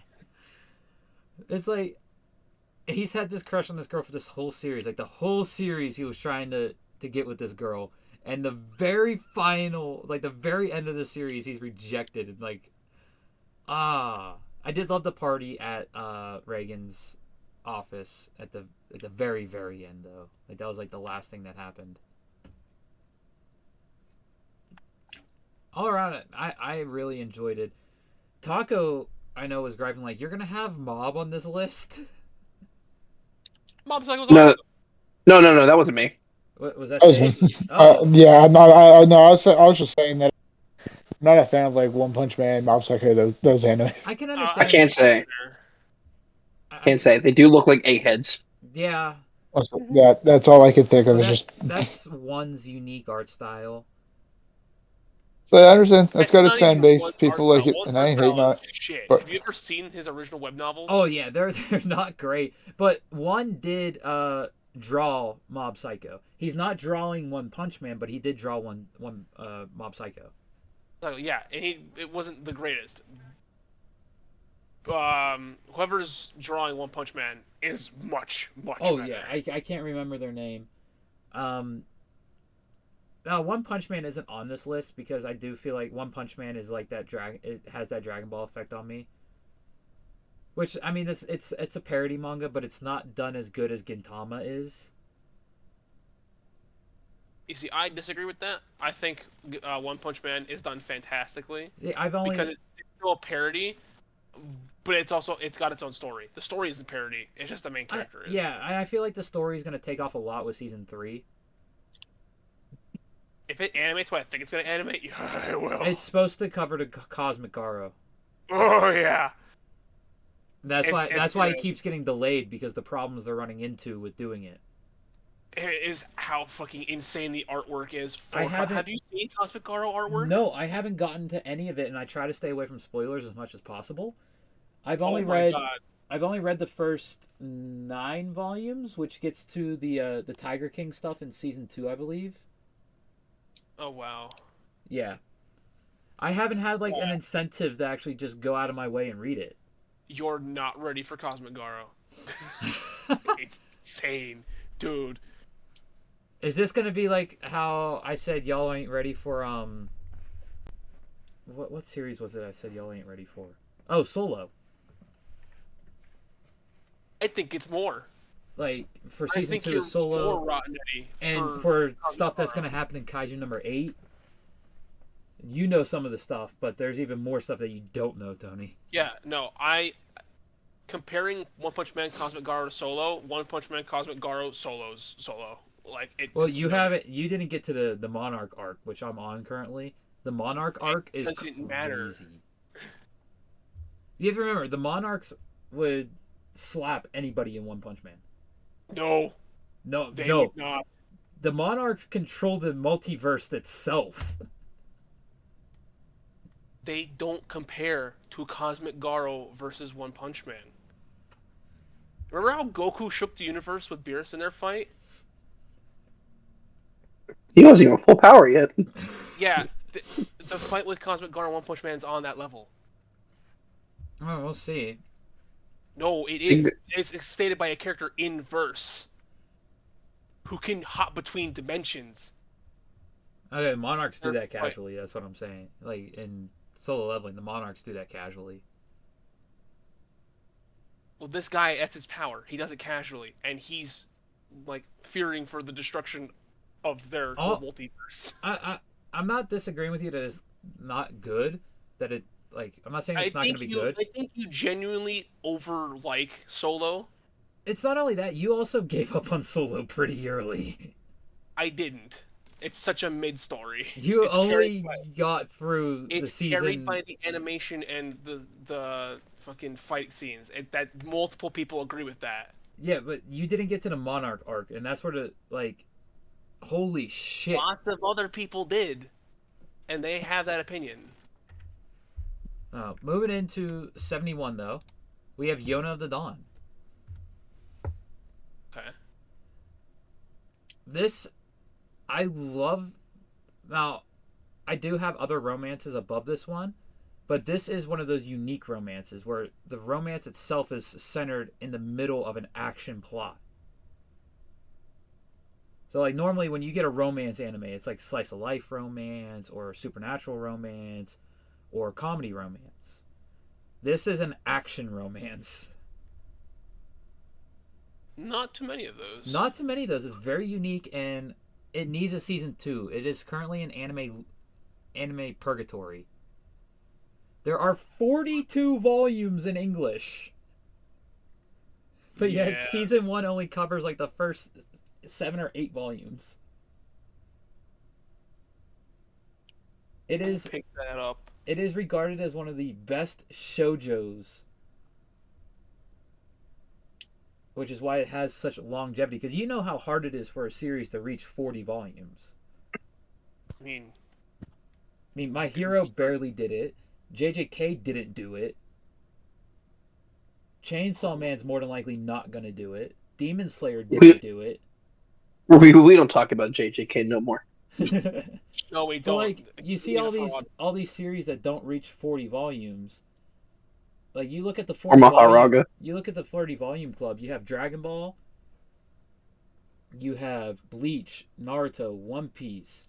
You have Detective Conan, Berserk, My Hero, even though it barely got there at 42, or 41. Seven Deadly Sins hit the 40 volume club. Fairy Tail hit it. And then you have Yona of the Dawn. Like Fire Force didn't even hit the 40 volume club. No, that's what 30 something, right? 34. 34. Like you see all these series that didn't reach the 40 volume club, and then you see the series that did reach the 40 volume club, and Yona of the Dawn is there. But yet all these other series that hit 40 volumes have complete anime adaptations, but Yona doesn't. Haikyuu hit the 40 volume club as well. Berserk doesn't. They always keep doing Berserk, Golden. yeah, they do Berserk dirty. But that's genuinely my opinion. That no one's wanted to attempt it because of the art style. I think the perfect studio to do it would be Square Enix. Maybe. I mean, you can't disagree with me on that after seeing Final Fantasy 16. No, but it's also a video game. True. But Now, if there was an anime adaptation of Berserk that looked like 16, yes. here's what I'll say, Tony. Okay with it. Go watch the first episode of Nier Automata, because that is the most recent anime adaptation from Square Enix.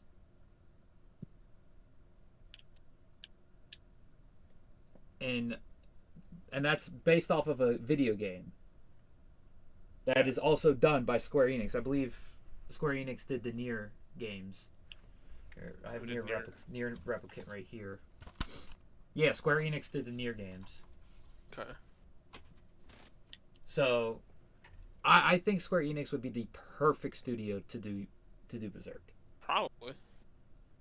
But yeah, what else hit the 40 volume club?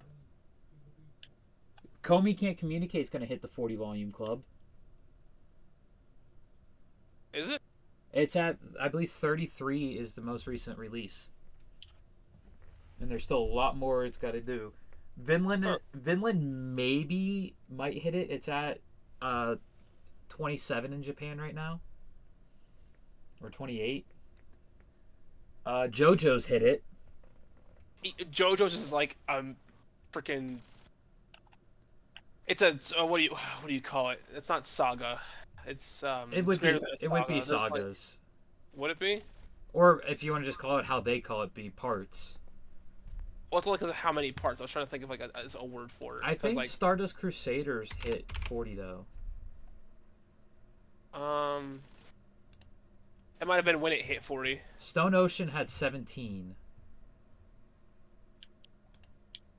Golden Wind had 17. Diamond Unbreakable had 18. Stardust had 16. It depends on Phantom Blood and Blood. Battle Tendency has 17. Has 7. Phantom Blood only had 5. So then, yeah, it would have hit 40 with, I believe, part 4. Then, yeah. Yeah, I thought Stardust Crusaders had more than 16 volumes. Because it That's is one of the longest ones. Was it Sage? You guys are ready. I'm ready. Steel Ball Run is 24 volumes. Part 8 is 27 volumes.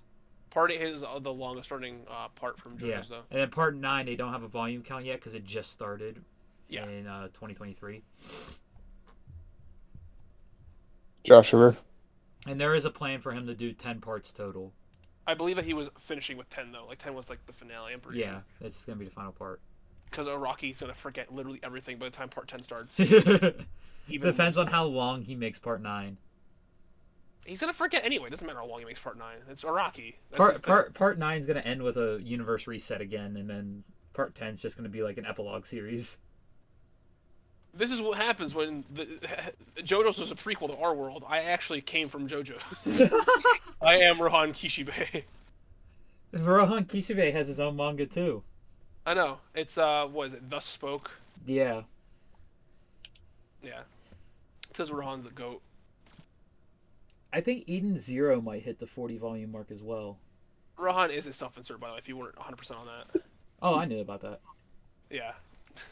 But yeah, Rocky's good stuff out of JoJo's. moving on. Yona needs more anime. Number 7 is a manhwa, and it is not has no anime adaptation, and it's Seven Fates Choco.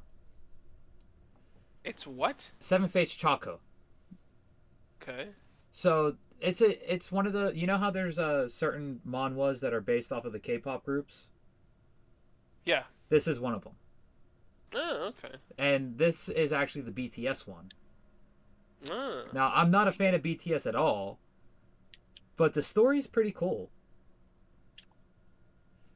which is what got me hooked on it. I do want to try to collect the other manhwas based off the K-pop groups just to see if the stories are on par with this one. Mm-hmm. But this is the only one I've read so far that's like that, and it is a very good series. Basically, there's these things called Bayoms, which used to live in harmony with the humans, or in this series they're known as Gom, the Gom tribe. And then a big war happened 4,000 years ago that caused the Bayoms to be... And the Bayoms are like kind of like, they're beastmen. The Gomu Gomu tribe?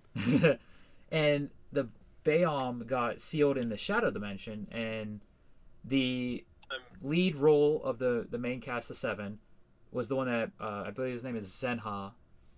He broke the seal, not by his own volition though. The leader of the Bayoms, Hupo, basically coerced him to breaking the seal, and now the Bayom are on this like revenge war type thing to basically eliminate the Gom and all the other tribes, because there's like 7 unique tribes, and then just eliminate them all and take over the world basically. And it's up to the hunters to stop them, and we follow the counterparts of the 7 members of BTS as they form the squad Choco and fight back against the Gom.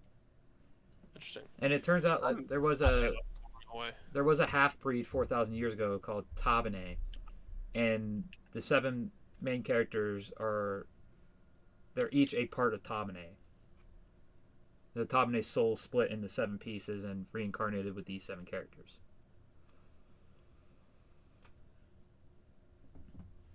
Except the buy ammo, damn it. I believe it's on Webtoons. I think so. Lots of manhwa are on Webtoons. Alright. I'll check that now. But even if you don't like K-pop, I do recommend it because there's no correlation other than the main characters are based off of the K-pop group. Yeah. Moving to number 69, we have the quintessential quintuplets. Oh my god. This one, where you rank them. This is just a coincidence. Yeah, okay, pal. Excuse me, nice and done. This used to be my favorite romance, but there are other ones that have surpassed it. Press F, Taco. F. Or not F, the thing. Interact. I still really enjoyed this romance anime. It does not have high rewatchability because a main focal point of the series is which Quint was it that he made the promise to. And once you find that out, it's like, okay. But the reason it still does have rewatchability is the banter between the characters and the comedy in it.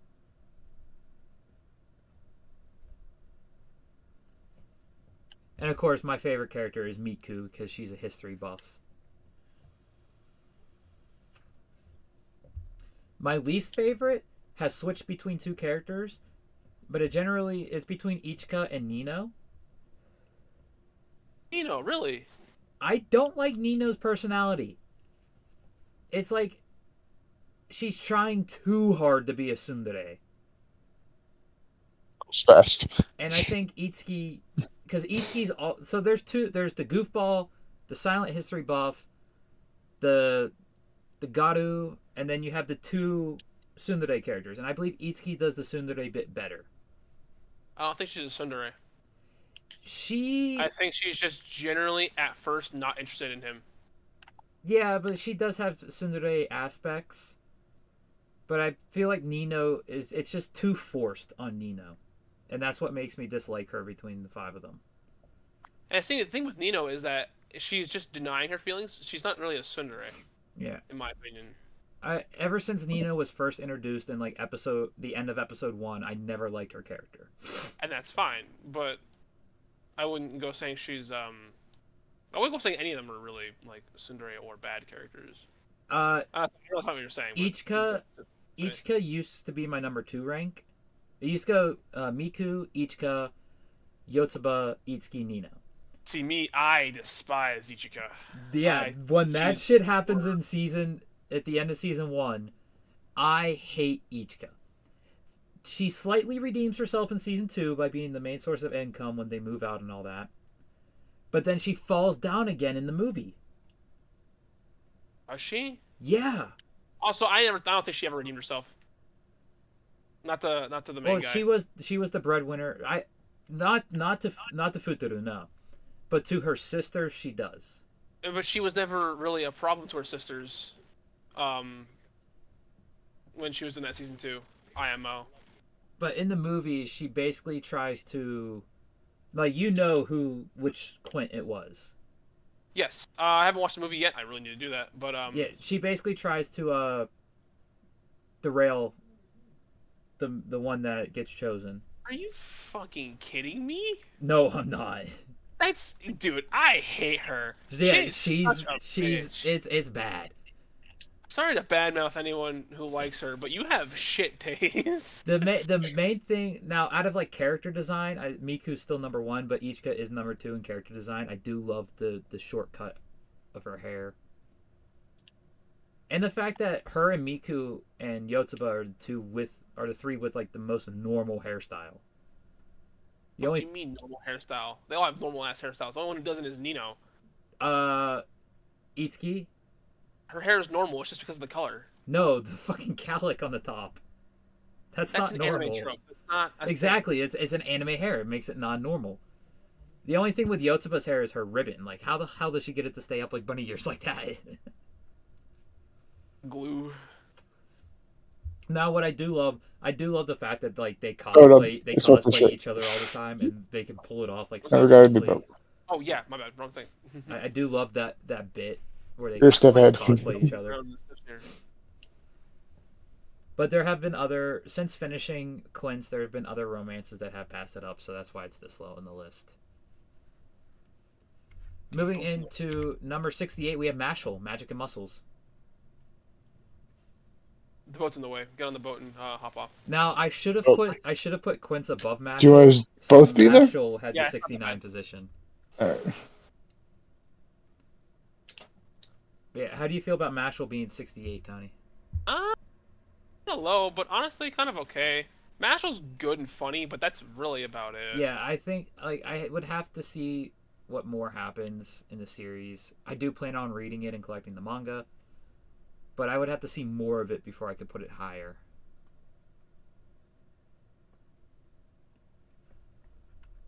Moving into 67, we have the Apothecary Diaries. This series took me by surprise. I went into this on a whim without reading anything about it, and I truly enjoy it.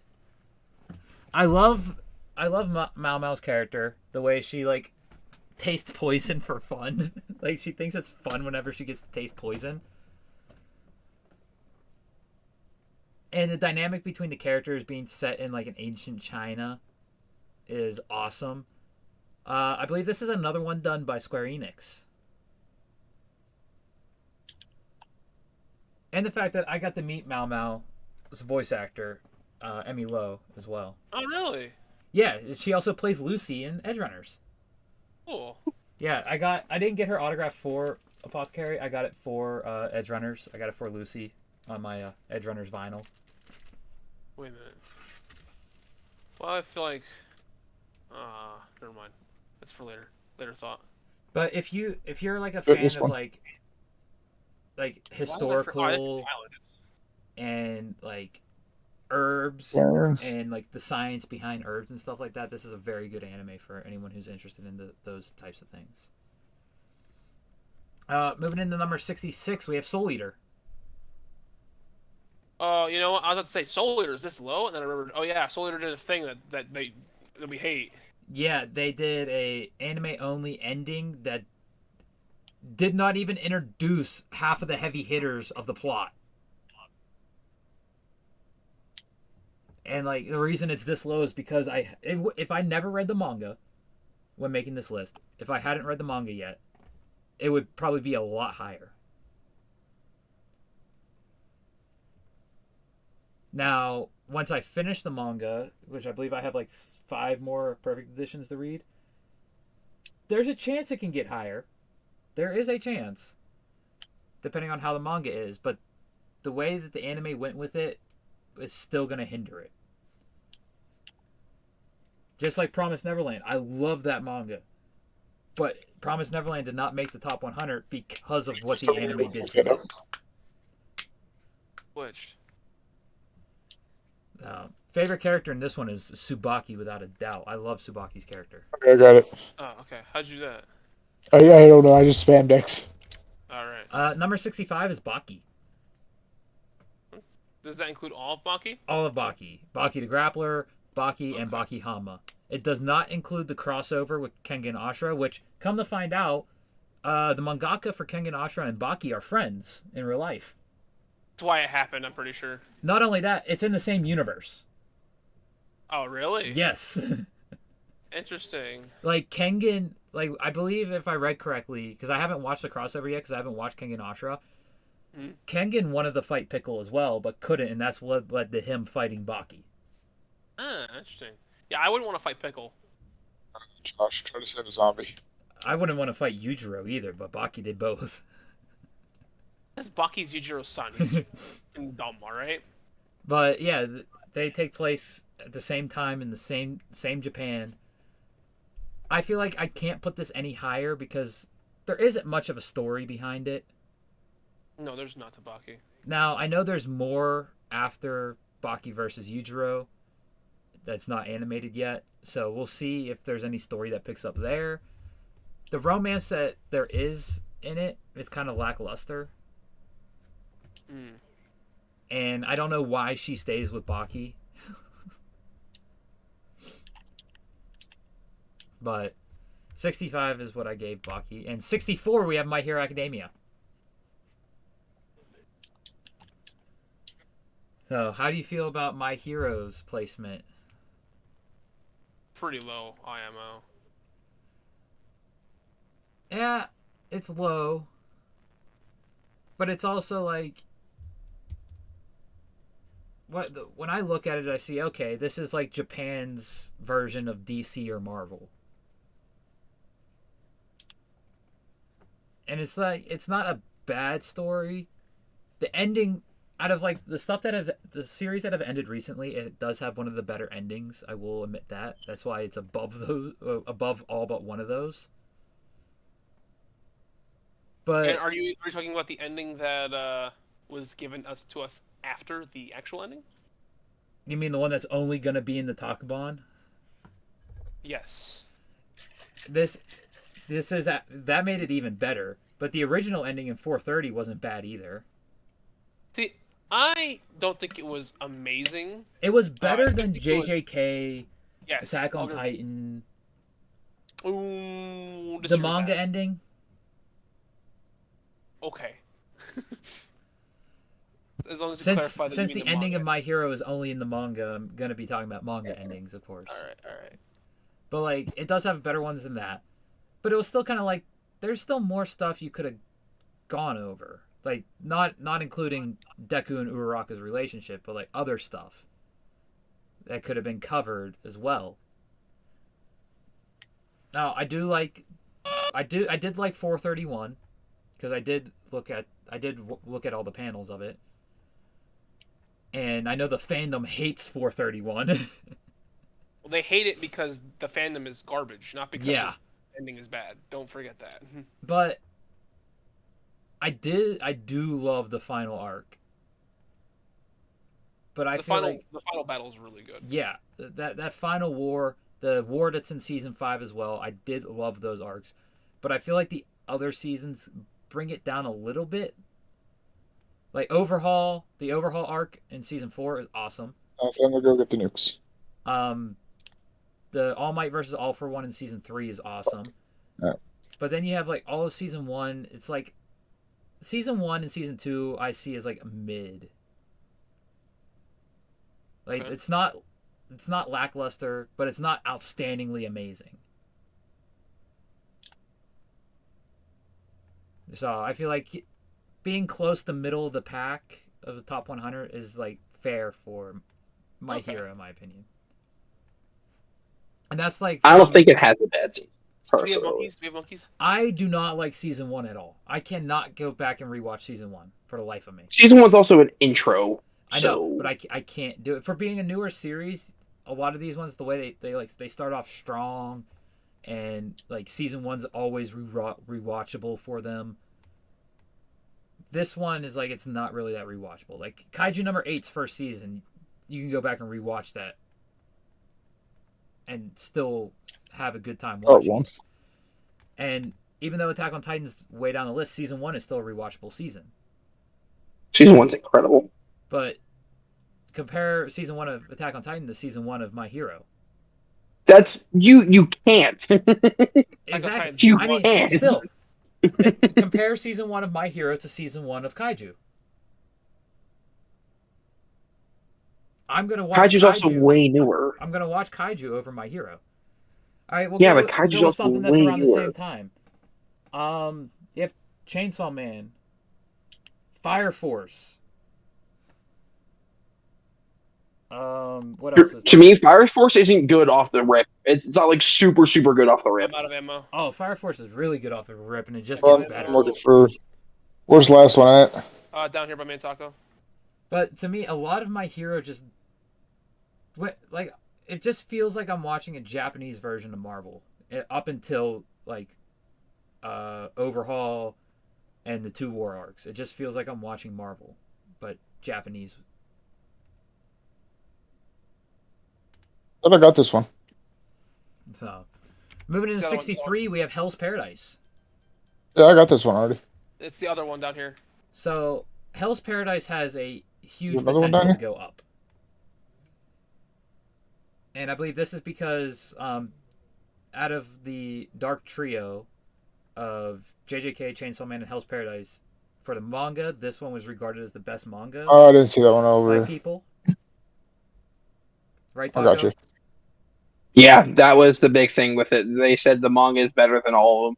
So this one has Yeah, a Hell's lot Paradise is supposed to be better than all of them. Yeah, so this has a lot of potential to get higher. So being at 63, I think is fair for only knowing what's in the anime so far. I could agree with that. Plus, the story of Hell's Paradise is so unique. Honestly, I love how like it's supposed to be like super dark and super gory and super, like, but it's so colorful. I know. I love that uniqueness about it, and the fact that it's in the Edo era too, and Yeah. all this shit is going on. And Yuji Kaku, the mangaka, he has another series called Aishaimon. And it's only 3 volumes, and that was his breakthrough series, and then he did Hell's Paradise. His first series got canceled. That series got canceled, and then he went into writing Hell's Paradise. Well, you know. It kind of sucks that series got canceled, because I really enjoyed the 3 volumes, and the way it ends, it's kind of like a zombie powder ending, Tony. And sort of a new arc. Yeah. But it's... Maybe he'll go back to that series because of the popularity he got with Hell's Paradise. As I know right now, he's not currently writing anything. Because Hell's Paradise... is over? Yeah, the manga's been over for like 3 years. Oh, wow. Yeah. It was the first of the Dark Trio to end. Shit, all my perks. But moving into number 62, we have Monster. Now, this has a chance to go higher because I haven't finished it yet. But from what I have read, because I haven't watched any of it yet, but from what I have read, 62 is where I decided to place it. I've read the first 2 perfect editions, which I believe cover the first 4 volumes. There's 18 volumes total of this manga. Hell yeah, I don't know how I have all my perks, but I have all my perks. Let's go. How do you guys feel about Monster being placed at 62? Don't know too much about Monsters, so I think it's fair. Yeah. It's from what I've read, it's very good, and I want to finish reading it more. But the problem is, every time I'm like, oh, I got the extra money, I can go buy another volume I need for a series that's over already. Monster and Vagabond are the first two I look at. Vagabond is incredible. Vagabond, they just recently had Volume 4 back in stock on Amazon, and I got it. It came in today. I do have that. I do need to read that. But Monster, It is so good. Volume 3 of the Perfect Edition is still like you can't get it anywhere. So that's what's been holding me up on continuing the series, and I might end up watching it before I finish reading it. And you guys know me enough to know that I like to read it first. That's why I haven't watched Parasite yet, but I did finish the manga of Parasite. I do not like the ending. Wasn't that the point of Parasite the Maxim? Yeah. Well, no, Parasite Parasite the creepy. Maxim is the anime adaptation of the Parasite manga. Oh, I thought that was No, it's the if I remember correctly, it is the only adaptation. Huh. But I finished the manga, and it was gonna be on my top 100 when I finished Volume 7, but then Volume 8 of the full color edition just did not help it. And yeah, the only adaptation is Parasite the Maxim. Now I don't know if they changed the ending or not, so I have to go through and I'll have to watch it and see. Because if they did and there is stuff changed on it, it might sneak its way into the top 100. Because I thoroughly enjoyed the first 7 volumes of the full color edition. But we'll just have to wait and see. Moving into number 61, we have Hellsing. Now this one was hard for me to place. I thoroughly enjoy Hellsing, but when you take into account that the abridged is so well, it kind of hurts the original's ranking. And I do feel like this series was a little rushed. And that's why it was so short. Because watching it anime-wise, it doesn't feel rushed because each episode is an hour long. And each episode covers an entire volume of this series. Because there's 10 volumes. But reading it, it feels super rushed. Like, the mangaka could have expanded on some things more. Like, they could, when, Alucard and, what the hell is the butler's name? I don't remember. But when Alucard and the butler are having their fight, and they're talking about the past, they could like flash us back to that, show us that material. God damn it! So that's why it gets ranked this low. What are your guys' thoughts on it being ranked at 61? I think that's fine.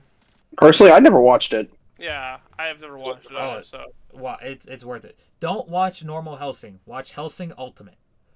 Hellsing Ultimate follows the manga. Hellsing, just Hellsing, is like all filler.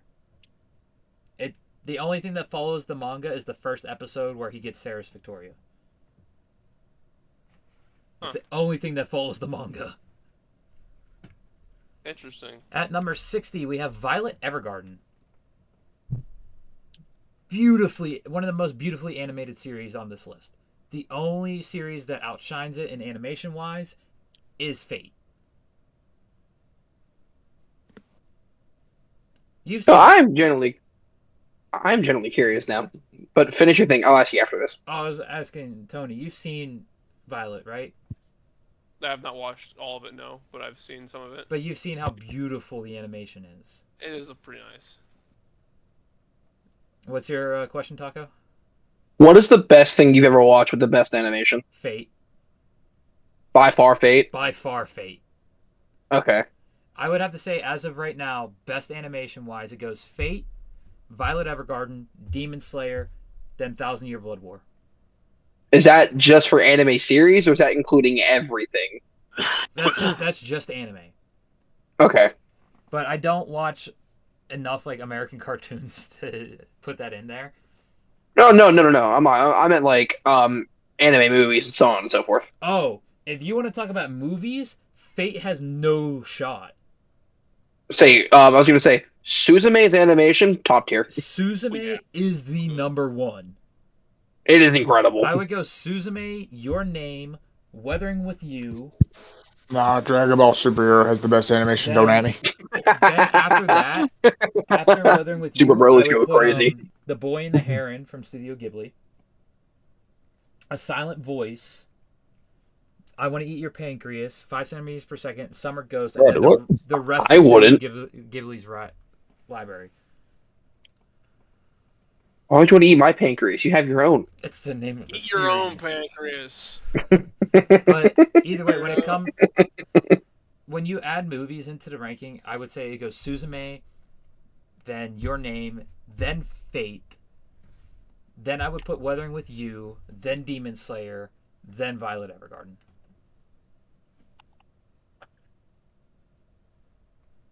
But it's so beautifully animated. The story behind this too is, oh my god, I can't say anything because it's on Netflix. It's beautiful. I still need to watch the movie for it. It's just, it is technically a romance. Violet Evergarden? Yeah, it's technically a romance. That's on that technicality, yeah. There's something that happens with the love interest for Violet. That's why it's technically a romance. But what genre? What genre did they even classify Violet Evergarden? Oh, I just pulled up the wrong Probably as a thing. fantasy. Do you think though? Fantasy slice of life. I don't think it's much of a fantasy. Does it take place in the real world? And it is it did come from a light novel. I always thought it was an anime only. It is a drama. That is the only genre it has. Really? And it doesn't even have, you know how normally they'll have themes, which is like the subgenres? Yeah. It has no theme. It is strictly a drama. And it was done by Kyoto Animation. Yeah, KyoAni. That was I think their last thing before their most attack. Their most recent thing was Blue, or is this? It's the orchestra one with the tuba girl. Sound Euphorium Their most 3. recent thing before the attack. For what attack? Did you not? You don't know? No. KyoAni got hit with an arson attack in 2016. Oh Their shit! studio burned down. Yeah, that's why they weren't making anything. That's why I'm pretty sure it was the last thing they made before that. Yeah, because the movie didn't come out till 21. Mhm. When did the special come out? That's why you saw Kobayashi come out so long ago, and then season 2 came out just as COVID happened. So the special came out in 2019. Holy crap, that's 4 years difference. Because 2015 was Violet. Took a long time to recover. Wow. But they're beautiful. They did, Kobayashi's Dragon Maid. They've done all of Free. Sound Euphorium, I've heard, has beautiful animation. The real bad thing about that arson attack, their the company head, I forget what you call him, also the lead director for a lot of animes, passed away. Oh, He died in well, the attack. Yeah. That's sad. he had good disciples, I guess, because their animation quality did not falter. Oh yeah, no, they make a lot of shit that has his name on it. They always put a lot of reverence towards it. Because he was a good boss. And if I remember correctly, Sound Euphorium 3, someone mentioned that every in the end credits there's in memory of. But Okay, you gotta go play everything Armor they at do some is point. beautifully animated. I mean, other than Kobayashi doesn't. Kobayashi is a simple one. Yeah, it's a simple one. It does not have the quality of animation that Free, Sound Euphorium, or Violet have. But the reason why is because of the art style. Yeah, they match the art style 100%. Have you seen the manga originally? I've seen bits and pieces of the manga, but they do whatever studio did Mob Psycho. They did the same thing because the animation team of Mob Psycho. It's like a 1-to-1. Yeah, that's why the art style of Mob Psycho looks so weird for the anime. Well, quote unquote weird. It's just different, really. Yeah. Cracking into the top 60 at number 59, we have My Dress Up Darling. Really? This one fell because I still have yet to get past where the anime is in the manga. It's another Square Enix one. It's another beautifully animated one by Square Enix. This is it's like a comfort anime for me. And a big thing of my ranking of it is Ama does a beautiful job as Kitagawa. But I have to I have to read more of it because so far season 2 is in anime purgatory. So there's no like time frame on when season 2 is going to come out. Which sucks, because I heard some of the cosplays that Gojo makes post season 1 are like really freaking cool. I've seen a little bit of what happens beyond season 1, and it's sad. I haven't seen anything. It's not by choice, of course. It's always by like people making edits of whatnot. I haven't seen anything, so hopefully. Yeah, it gets kind of sad. Ooh, is it like totally bound Hanako type stuff? I don't know. Like, I don't know how to describe it because I only know of the content of it. I don't know like how to describe it without spoiling it. Okay. Well, I'll see how much I can get read. Moving in number 58, we have Bocchi the Rock. Bocchi at 58? Yeah. It fell about 30 spots. Wow. We have to figure, I actually sat down and went through everything that I've watched making this list this time. It's not a bad series. Like none of the series on this list are bad.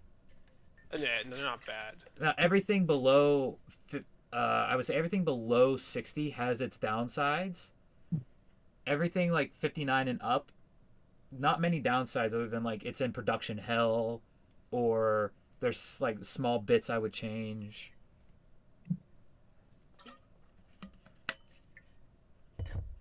But yeah, I genuinely enjoy Bocchi. I can't wait for the next season. Moving to number 57, we have Suicide Squad Isekai. For being 10 episodes, they did miss out on a lot of stuff. But that's just nitpicking stuff. I genuinely enjoyed seeing the Suicide Squad kicking it in a separate world. Now, I think they got screwed over, though. Because they were originally slated to have 20 episodes. But they got shrunk down to 10, and that's why there's a time lapse of the war that happens in the series. So just imagine what would have happened. Yeah, I did not I expect it to be pretty much just like typical Suicide Squad shit.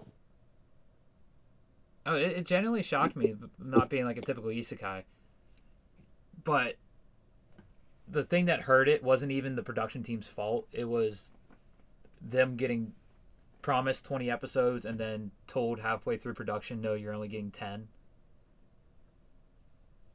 Yes, but I had to cut down on stuff there. Yeah, because there's a lot of time-lapse shit that happens, and it's like, I wonder if this would have been time-lapse if they had the full 20-episode slate. You gotta put my first before getting a boss. By armor. Moving in number 56, we have The Eminence in Shadow. Damn, that's low. It dropped because, like, don't get me wrong, if I made an isekai list, it would be in the top 10. If I made an isekai list. If I remember correctly, I think it's like number 6. Don't want to reveal that. 1, 2, 3.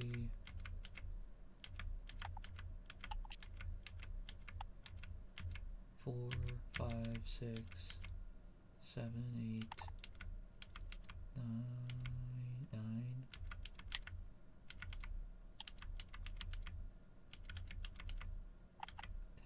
It's 11. It would be 11 on my list of isekais. And that's mainly because of like new seasons we got from the other ones above it, and I've been reading a lot of a certain particular one that's about to show up. That's in my number 10 spot for isekais. I've been reading a lot of that series. And of course there's 3 series on there that have just gotten new seasons. So that's why Eminence is at 56 for me. Taco, any thoughts? Because I know you really enjoyed Eminence. Evidence is great. I feel like season 2 hurt it as well. I agree with you.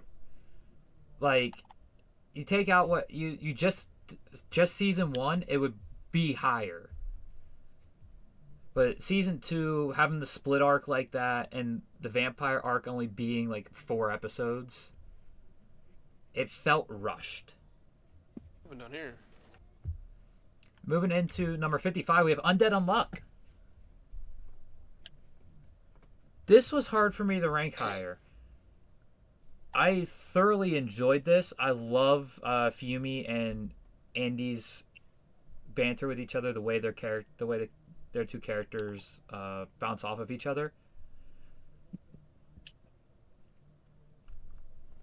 But I feel like I need more context on this story to rank it higher, and I do plan on reading it.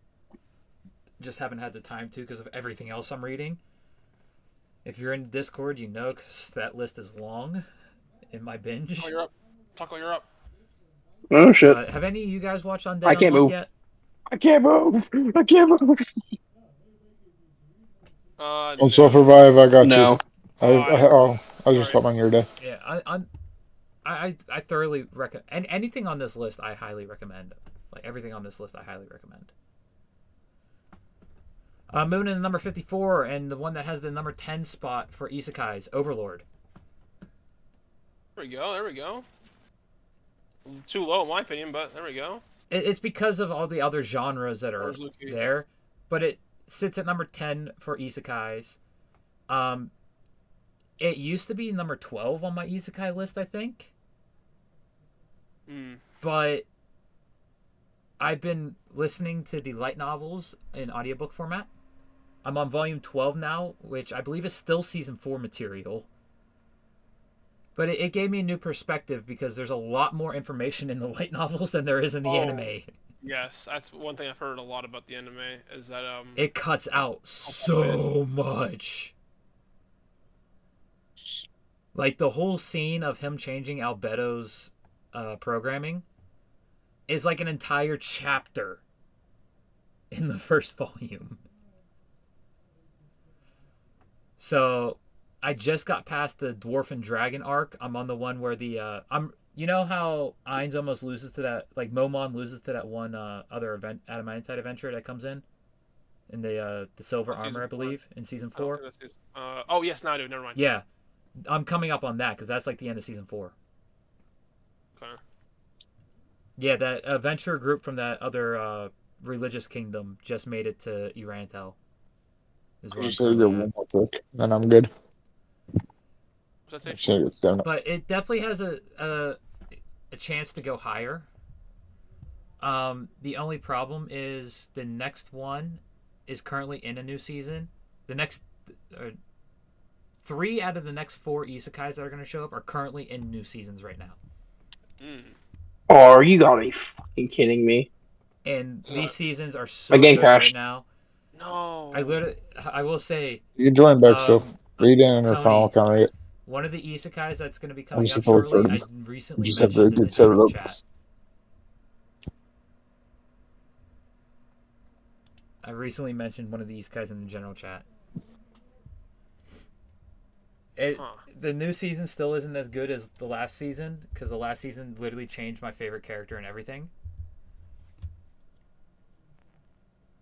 But going to number 53, we have Cowboy Bebop. Banger. I feel like this is a good placement for Cowboy. I think it's one of the few 90s series on this. There's not many 90s series on this list, now that I think about it. I need another gun. If we go like 90s and back, there's 1, 2, 3, 4,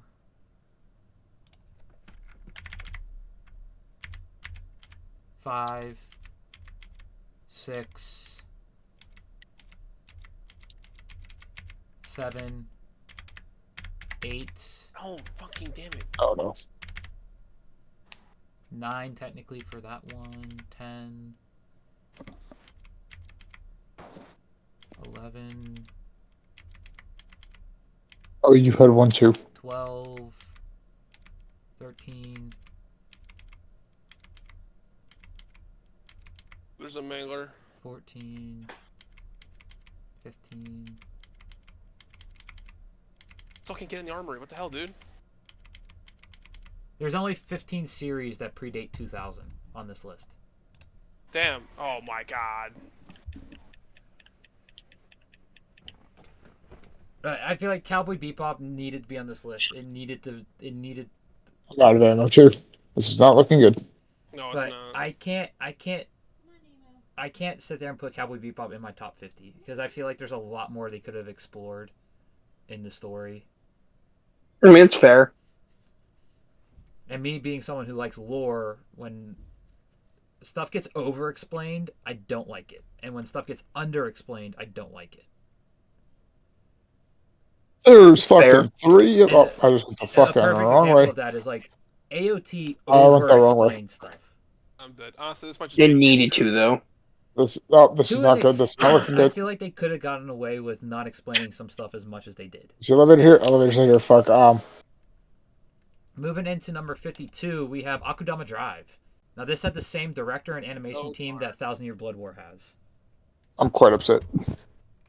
But the thing is, it's not carried by the animation. The story is good, the fights are good, and the characters themselves are so unique, but they work so well together. And the fact that you follow a group of criminals, and the criminals go by their like crimes. Like the guy who rides the bike, he goes by Courier. The guy in all white, he goes by Cutthroat because that's his main MO. He cuts throats. Fair enough. The main character herself, because it is another like group main cast, but she goes by Thief because she got hit with a theft charge. But there's another name that she goes by as well because of a crime that got put on top of her other than just a theft. Fair enough. It is an anime only as well. See, on Mao, she's considered ordinary person. Swindler, that's her name. The other female is called Doctor. The guy in the purple suit is called Hoodlum.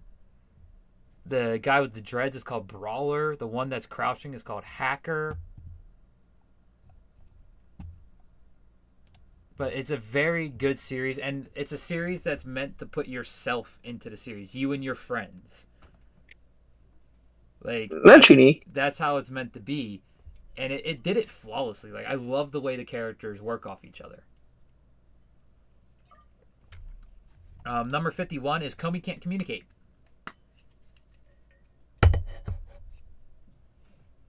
Now, this one lost some rungs. It's in its final arc. Comey only needs 2 more friends. And right now, it's just getting to the point where it's like, it feels like it's not enjoyable as it used to be. I feel like.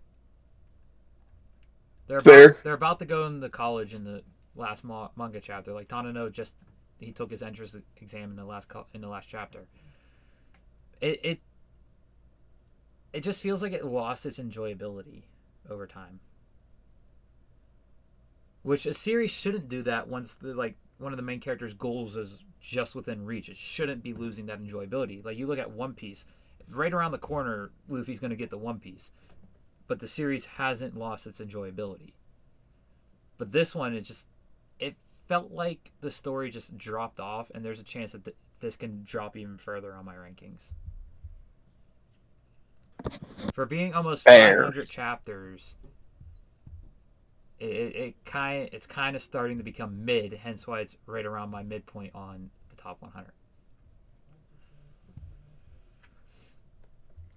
And the anime that gets the mid spot, that number 50, is MF Ghost. Interesting. Now, I found it really hard to rank MF Ghost and Initial D on here because I'm a car nut. I love cars. But MF Ghost, I feel like they're trying to put too much into the relationship aspect of this series as well. They're focusing way too much on it to where there's some episodes where there's nothing about cars or the race at all. And it's just building the relationship between our main character and the main love interest. Now, don't get me wrong, Initial D does the same thing, but cars are still involved with it. Mm-hmm. To where this one, it doesn't really do that. And with that said, Initial D has the 49 spot.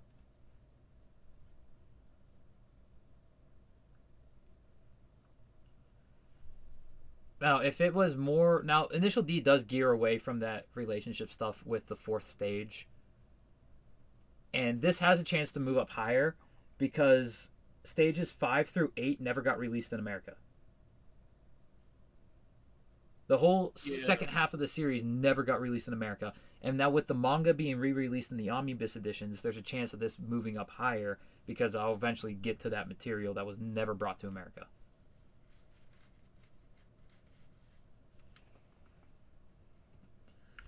Moving into 48, we have Pokemon. I know Josh is not happy, or Taco's not happy about this one.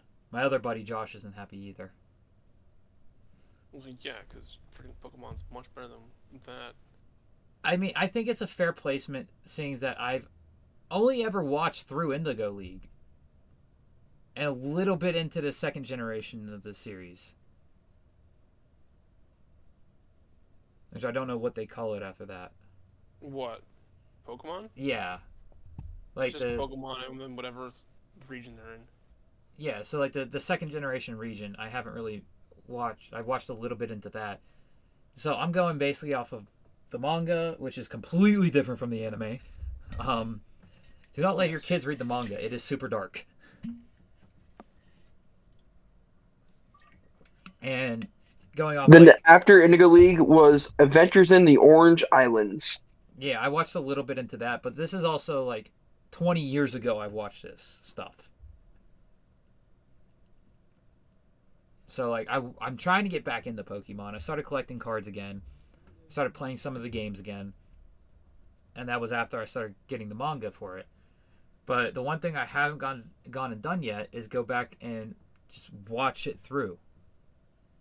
Eventually I'll get there.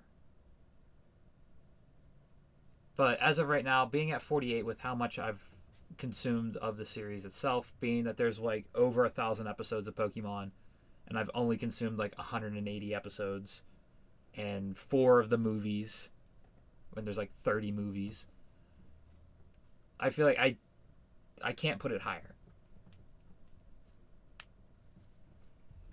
What are y'all's thoughts? Should be higher. Yeah, it should be higher. Sorry, what show was it? Pokemon. Yeah. That's at least a top 25. Hey, with how little I've actually consumed of it, I don't know what happened. Like when I was a kid, like when I was a kid and growing up, Pokemon was one of my early 2000s. It was one of my first 4 animes. Yeah, Yu-Gi-Oh, Digimon, Pokemon, and Beyblade. Around 2005, I dropped Beyblade.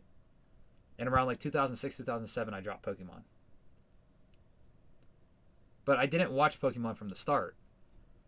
So it's like I had to backtrack and I caught like episodes here and there of random stuff. It wasn't like Yu-Gi-Oh or Digimon where I was like, I was actively trying to watch it properly. So I don't know, and that's one I even forgot about. Yu-Gi-Oh did not make the top 100. But Pokemon did. Let's go. Gotta give respect. You gotta give respect where it's due. I mean, I believe Pikachu was the first anime character to ever be featured in the Thanksgiving Day Parade. Correct. And then it was Goku and then Luffy. Yep. Luffy did not have a mishap this year either. Not have Buckethead. I miss Buckethead Luffy. Moving to number 47, we have Paradox Alive. If you like music and a compelling story, you will love Paradox Alive. I went into this thinking, oh, it's going to be like an Oshinoko type or like a Your Lie in April type where it's just like, oh, it's just like a concert series. No, was I wrong. There is deep lore with this series.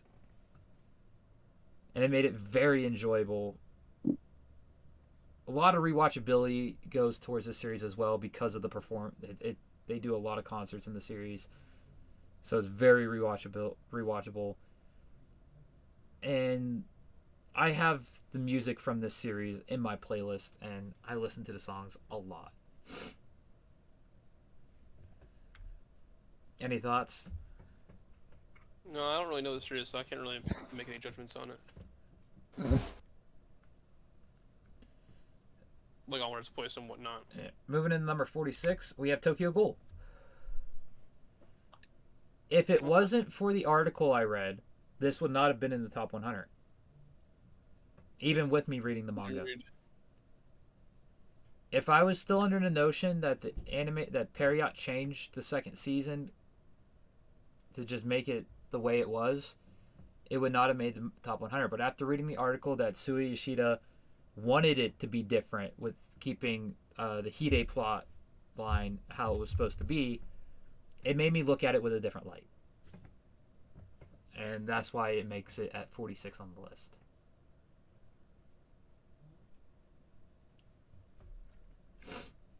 Moving into number 45, we have Goblin Slayer.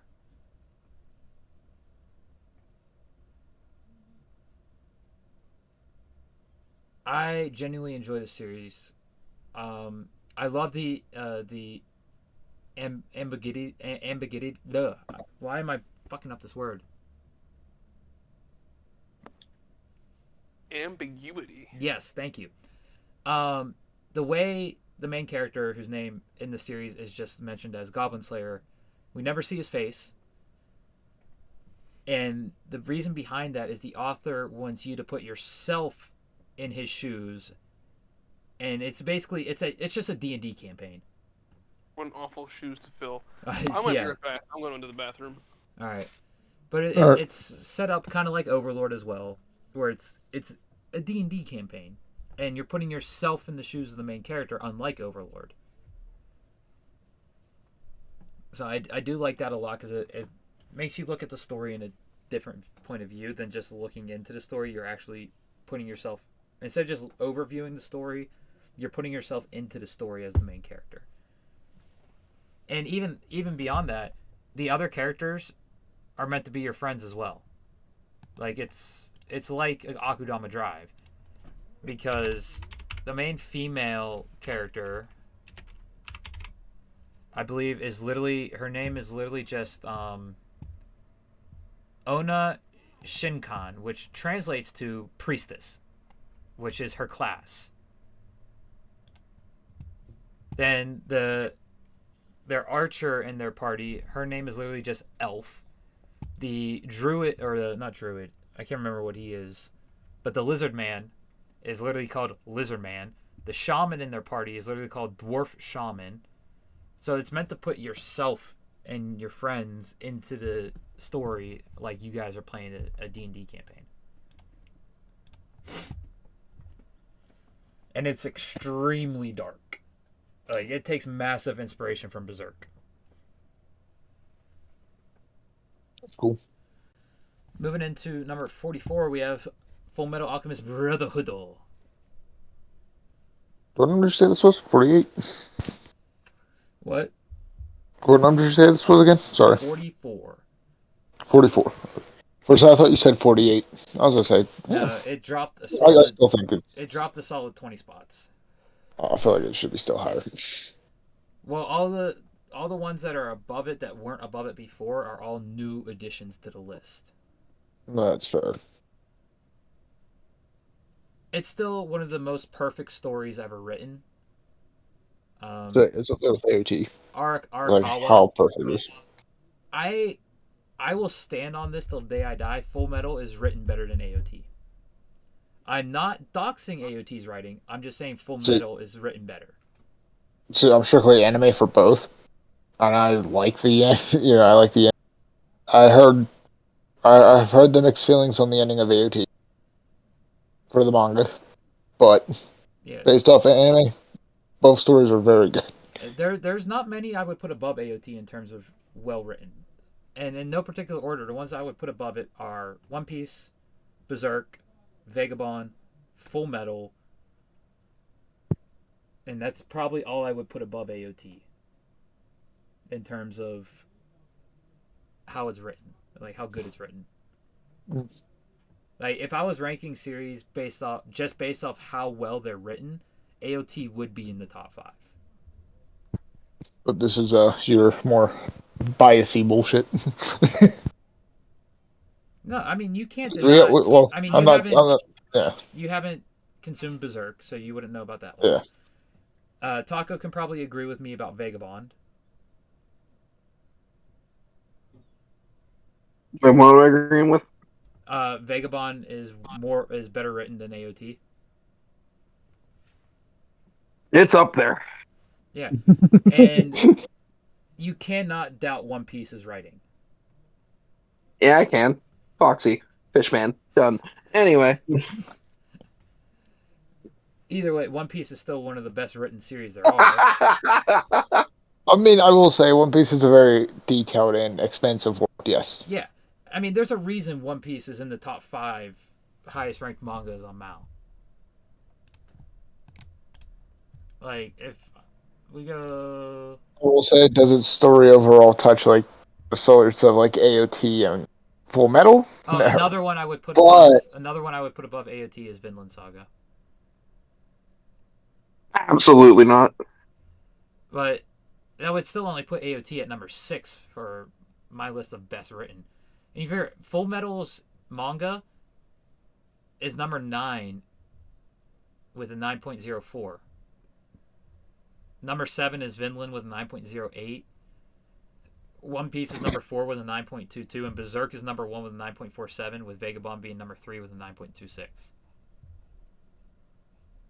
If I remember correctly, AOT's manga is not that high rated either. I wonder why. It has an 8.55, and it is ranked 121. But yeah, while you were gone, Tony, I was saying Full Metal Alchemist is better written than AOT, and there's only 5 I would put above AOT in terms of better written, and that's Vagabond, Berserk, One Piece, Vinland, and Full Metal.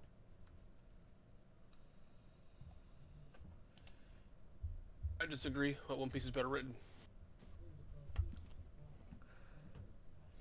I wouldn't put One Piece at number 1 for best written. I would probably put Berserk at number 1 and then Full Metal at 2 if I had to actually rank them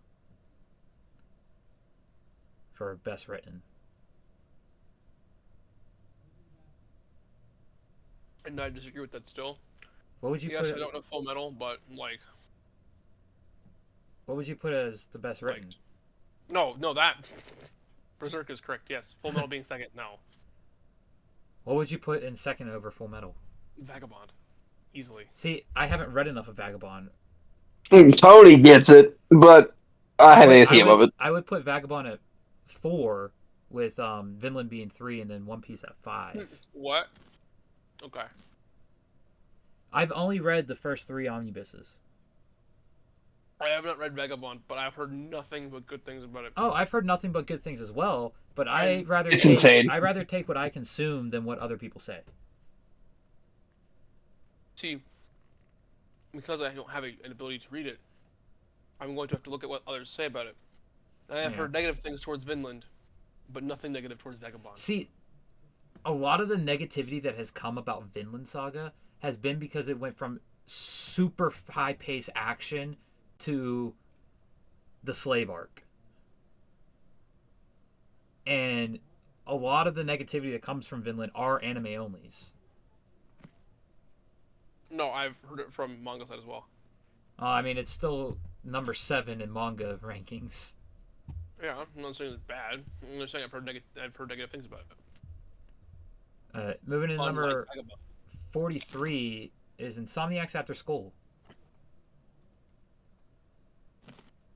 Now, I haven't watched this one yet, but I have read everything that's in season 1. I'm actually about, like, the next volume I read, I'll be past what they adapted for season 1. I think this is it's not really a romance story, but it is a romance story without being a romance story. It's basically 2 insomniacs try to figure out what the hell to do with their time, and eventually they fall in love with each other, from what I've heard.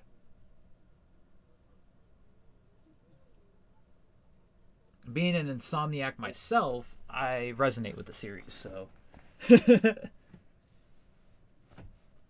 Any thoughts? Not from my end. Tony, Taco? No thoughts really. All right. Moving to number 42, we have Boys Abyss, another manga only. I have 3 volumes I still need to read of this. Apparently they did a live action version in Japan, but it was never distributed outside of Japan. Kind of like Sweat and Soap. What the hell is that? No clue. Did It's a great question. Sage or Taco almost have a face reveal? I don't know what's going on, so I'm not even looking at my Discord right now. Someone's camera almost came on. Definitely not me. Yeah, I got nothing. So I'm not even on Discord on my phone right now. I'm not even looking at it. Boys Abyss is a very, very dark romance. Really, Tony? Yeah. It's a romance. It's a romance centered around characters that really want to unalive themselves. Damn, for real? Yeah. Like. Oh my god, my water. I moved my hand over and knocked my Moving water into over. number 41, we have Oshinoko. Now You put this so high. it would have been higher, but the ending ruined it. Nah, there's no way it's this good. It is insanely good. I'm gonna DM you something because it's revealing someone else's name.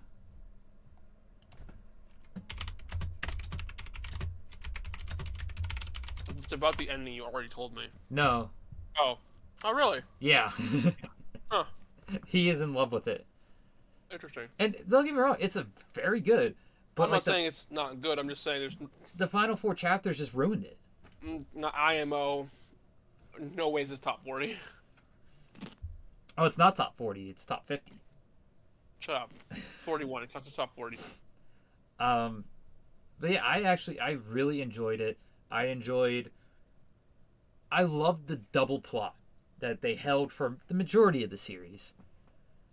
But once a certain character, the father, finally gets revealed fully, which is going to be coming in season 3. God? The father? The double plot seems to disappear a little bit. It's not like the majority of the plot is all about meeting the father. Of Aqua's plot. Yeah. Ruby's plot was all about becoming... You think it may take a focus into that because that was the more important of the two. Ruby's plot was becoming a better idol than her mother. Yeah, absolutely. The father plot is more important than the idol plot. But like, the way it ends, it's just it felt so bad and so rushed, and it sucks because the creator of this also did Kaguya. It's the same creator as Kaguya-sama Love is War, and that had no rushing at all to the ending from what I've heard. So it kind of sucks that it got rushed like that, but I guess we'll see what they'll do with the anime when they get to that point. Mm-hmm. Moving into number 40, we have ReZero. Hello. This one has a lot of help from the new season. The new season is pretty good. Subaru has had a lot of idiotic moments, but I mean, that's Subaru. The one thing that I didn't expect to happen was Amelia to have what seemed like an idiotic thing that she does, but turns out to be super smart and help Subaru so much. So, and some sympathy where sympathy's due. Subaru goes through a lot in this series. Like, there's only one person I would put above Subaru when it comes to trauma, and I think you know who that is, Tony. There's only one person I would put above Subaru when it comes to trauma. Yeah. That's Guts. Although, Subaru's getting close. He's getting close, but it's with both of us being like caught up to the English release of the manga of Berserk. Subaru's got a long way to go before he catches up to Guts. Dude, I'm so sad right now. Like, I know there's a You mentioned huge... it again. I'm so sad. I can't. There's a huge gap between Guts and Subaru. And then between Subaru and who I would put at number 3 for trauma, there's an even larger gap. Who would you put at 3? Oh, God. I've never even thought about it because of how much of a gap it is. I would have to say the main character from Elfen Lied. Yeah, I'm pretty sure what happens is happening. The thing that gets him closer to Guts Is going to happen this season? I believe so. Well, him and Reinhard just busted in to encounter Greed and save Amelia from a wedding. That was the end of the most recent dub episode.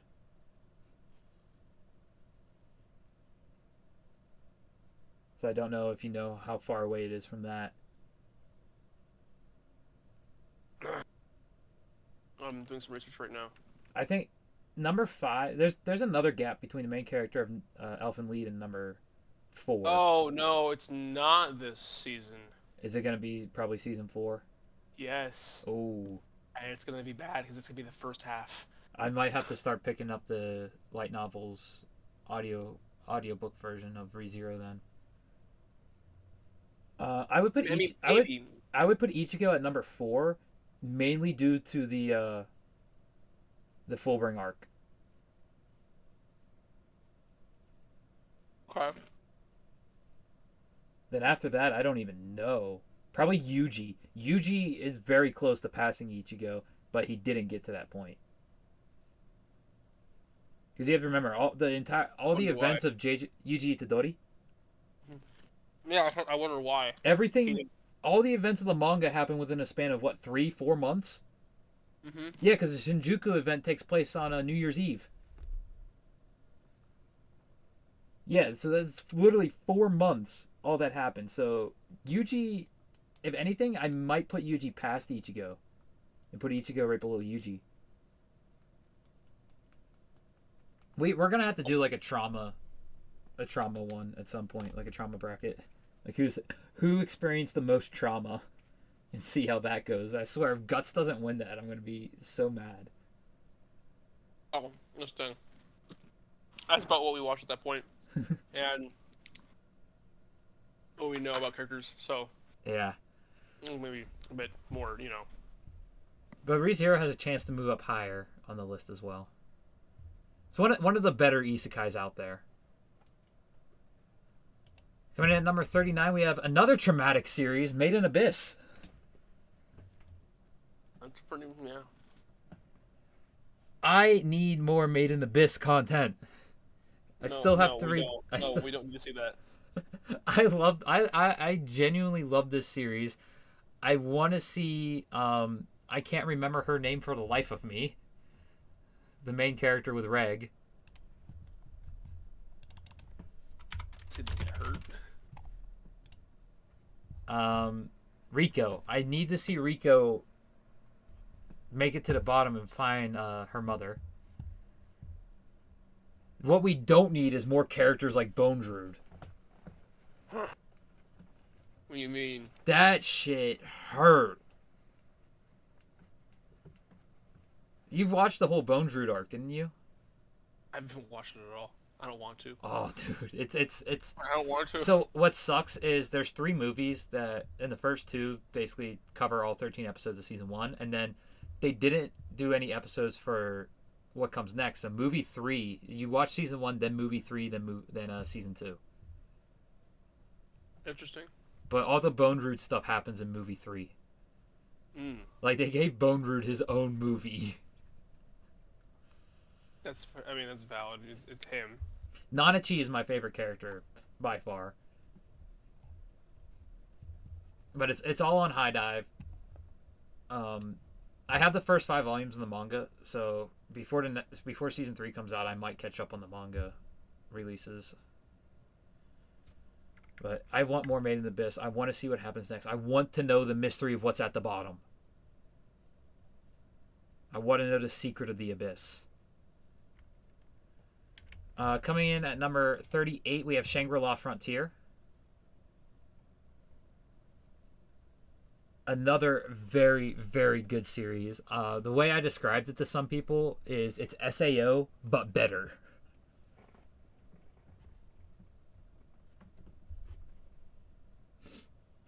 Season 2 is shaping up to be really great right now. And I just love the fact that the dub voice actor of Sunraku is the dub voice actor of Sanji.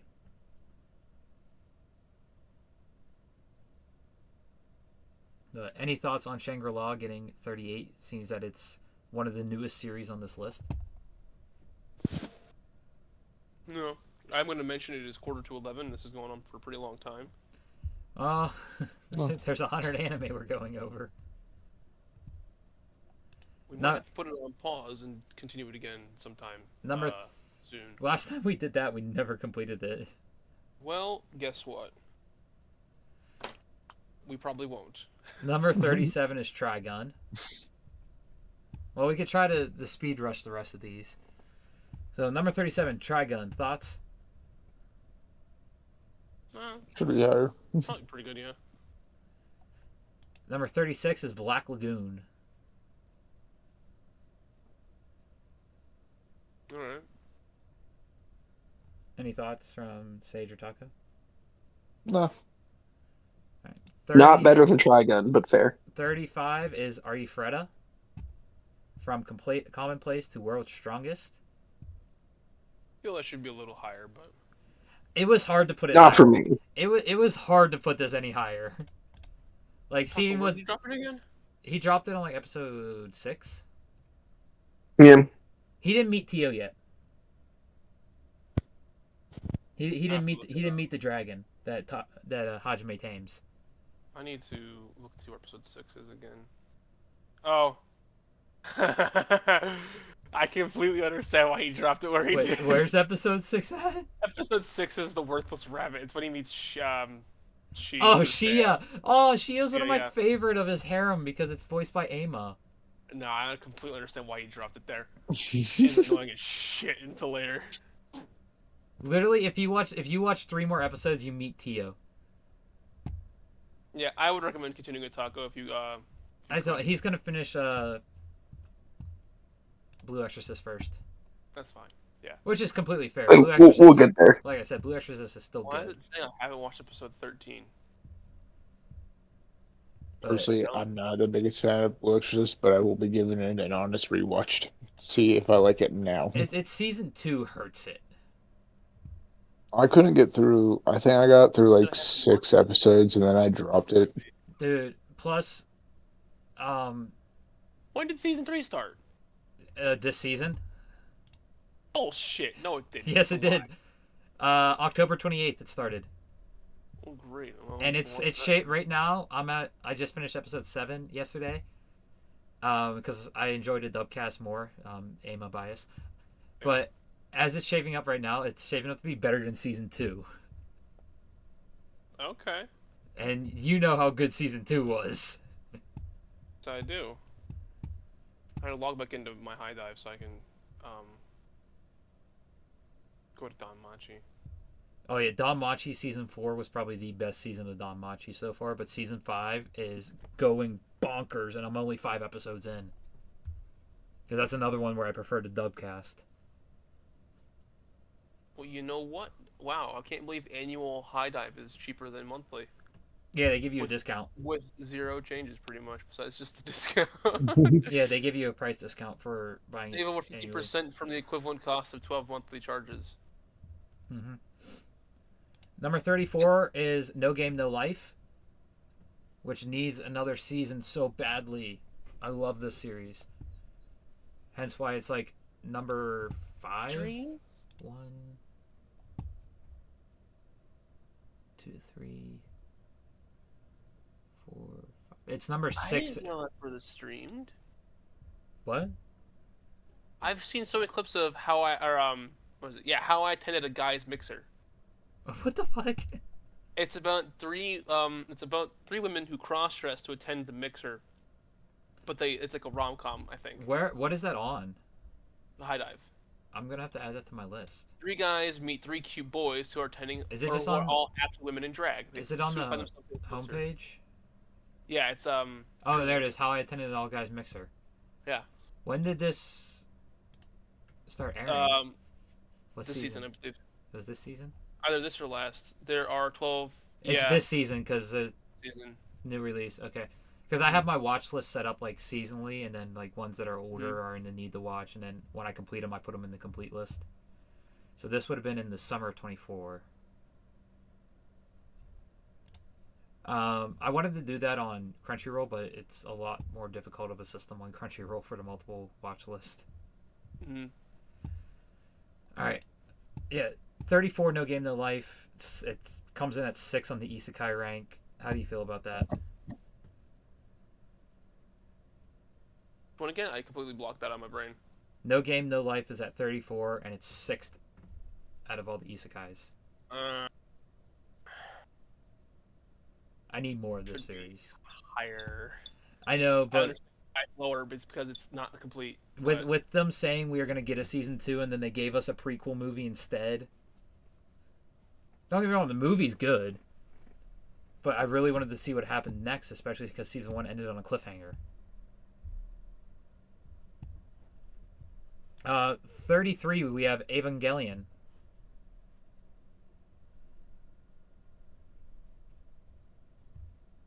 Any thoughts of Ava being at 33?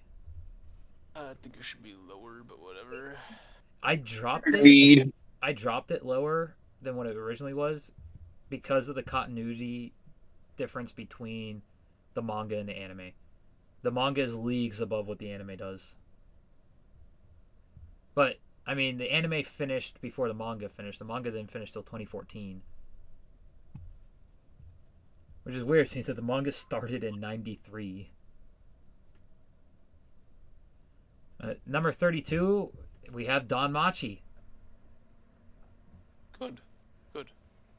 It is it has a chance to move even higher.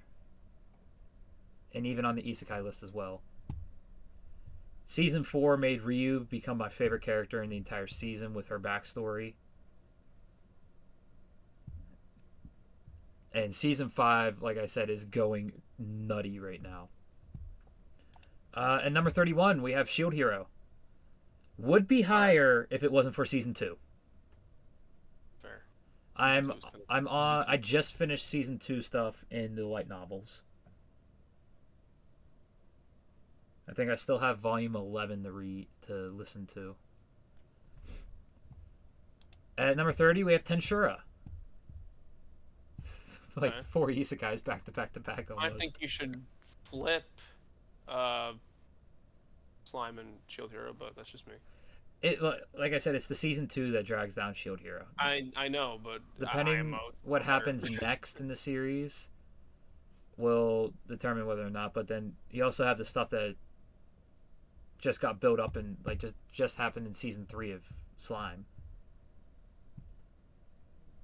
So we finally got Hinata versus Rimuru in season 3.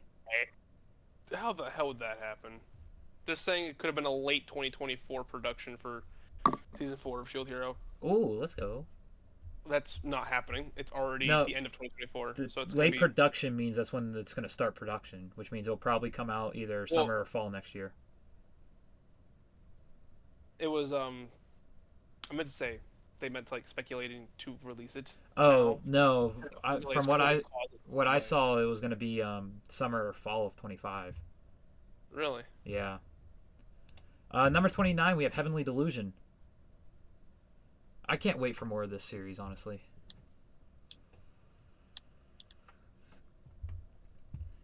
The whole mystery of the entire series, I just want more of it.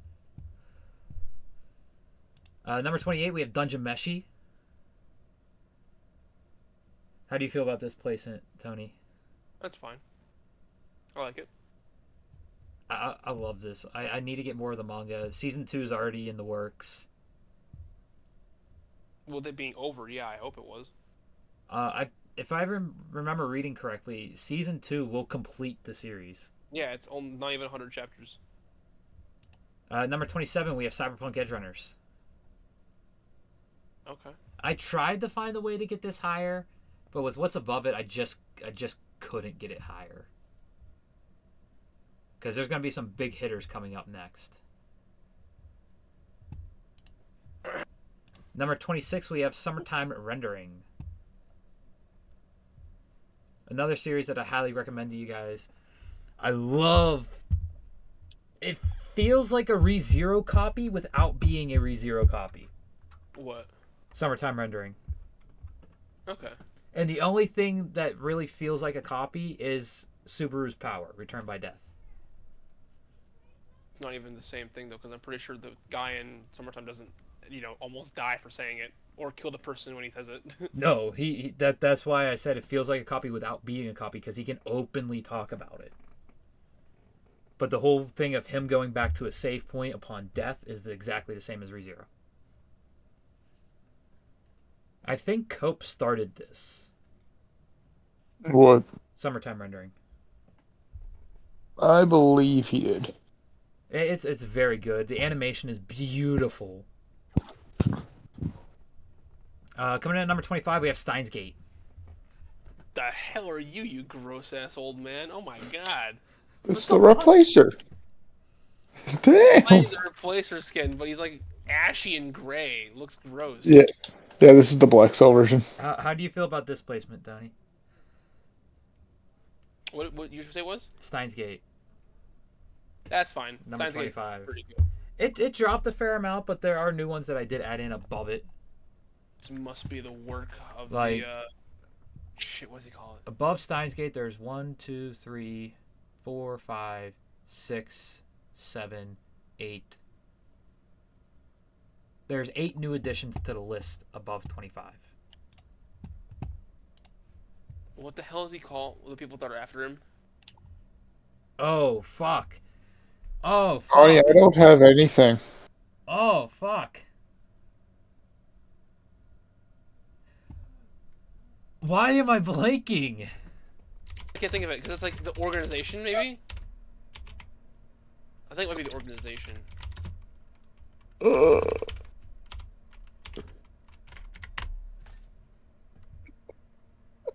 I don't have anything, Cody. Don't worry about me. I think he does call it the organization, and then he is like, oh, it's CERN. CERN's after us. You know, the place that they hack into? Yeah, I'm disappointed in you, Sage. At number 24, we have Junji Ito. I got it for free. I did not want to drop Junji Ito this far, but with the ones that I added in above it, it just ended up dropping down to 24. I love Junji Ito. When it comes to horror, and when it comes to horror with Japanese stuff, no one does it better than Junji Ito. No one does, yeah. Coming at number 23, we have Claymore, the little sister of Berserk. Now, if they do a new anime for it, because the fan base of this series has had a resurgence, and there are a lot of people saying that they want a reanimation of this, which I do as well.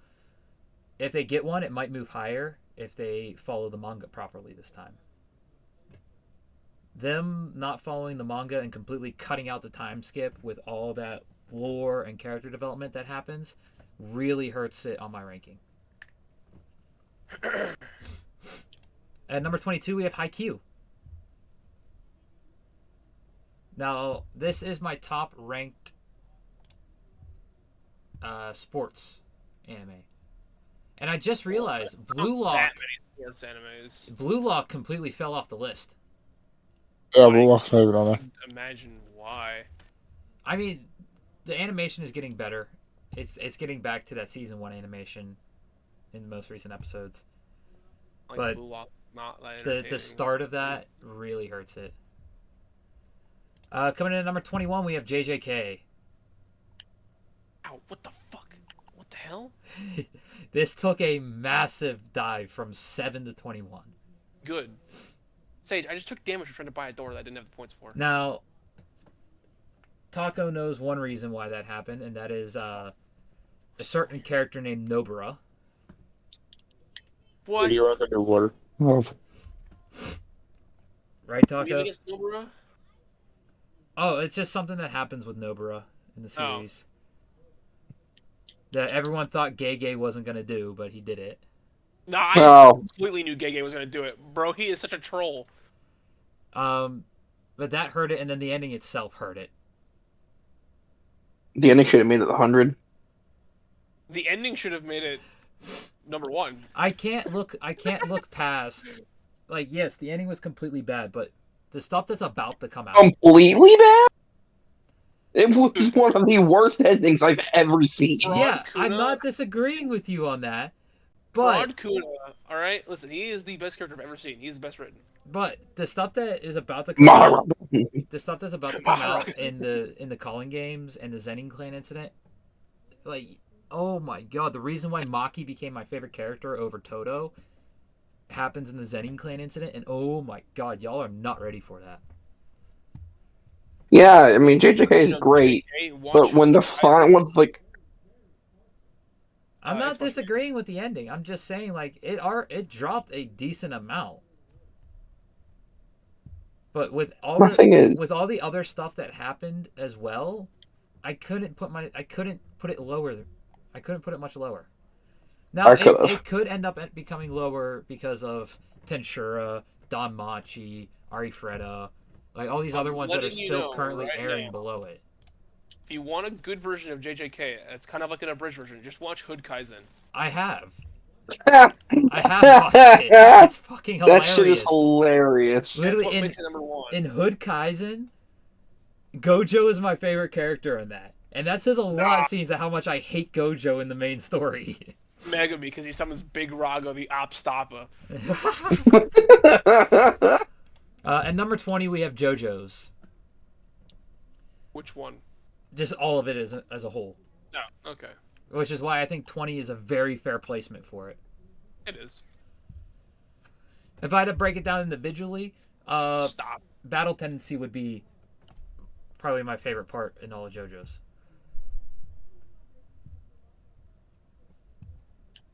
Number 19, we have To Your Eternity.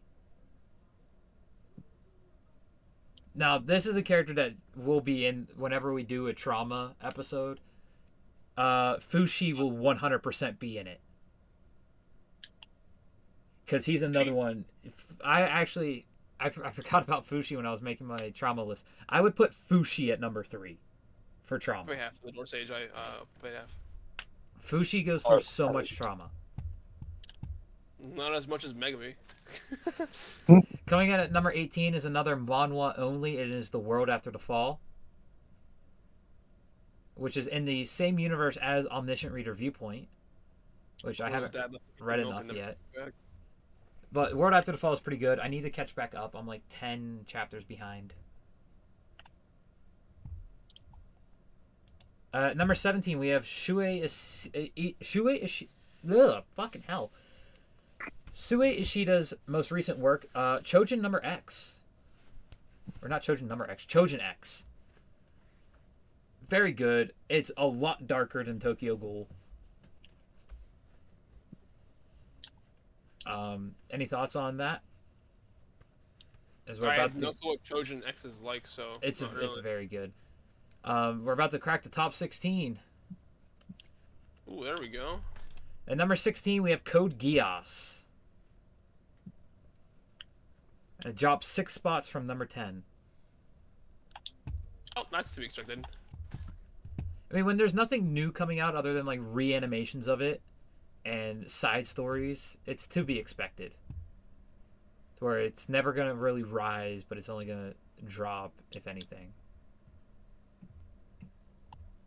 At number 15, we have Zom 100, one of the new additions to the list.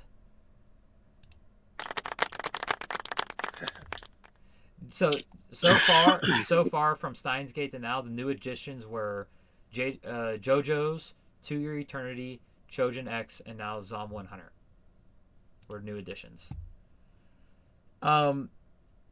It's not your typical zombie story, but it's a great zombie story nonetheless. They go to fucking space. There are space zombies, which is really cool. Yeah, it comes in at number 15. Any thoughts on Zom 100 being 15? That guy yesterday night, while we were wrapping up, put Zom 100 in C tier anime. Which I don't understand. I know people have gripes about it. I've heard people say, like, why is the blood all colorful? And I'm like, did you miss the plot point in the very first episode where Akira literally says, the world has so many colors, it's so beautiful, all the colors. Because he was seeing the world in black and white in like a grayscale, and now he's seeing the colors again. That's why the blood is all colorful. Number 14, we have probably the best comedy series ever created, Gintama. This is another new addition to the list. Gintama is without a doubt the best comedy series to ever be made. Any thoughts on Gintama coming in at number 14?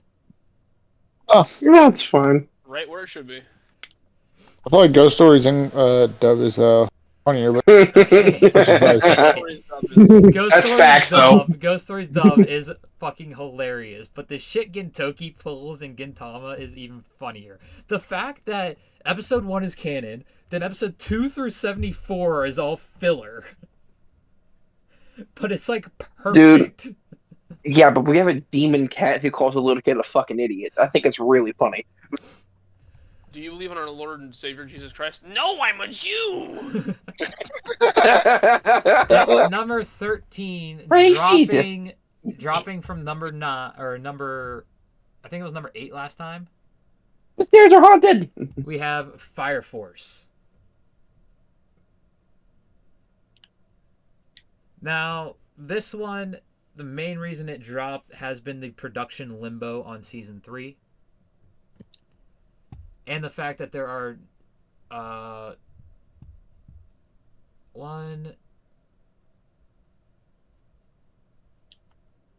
there's 1, 2, 3.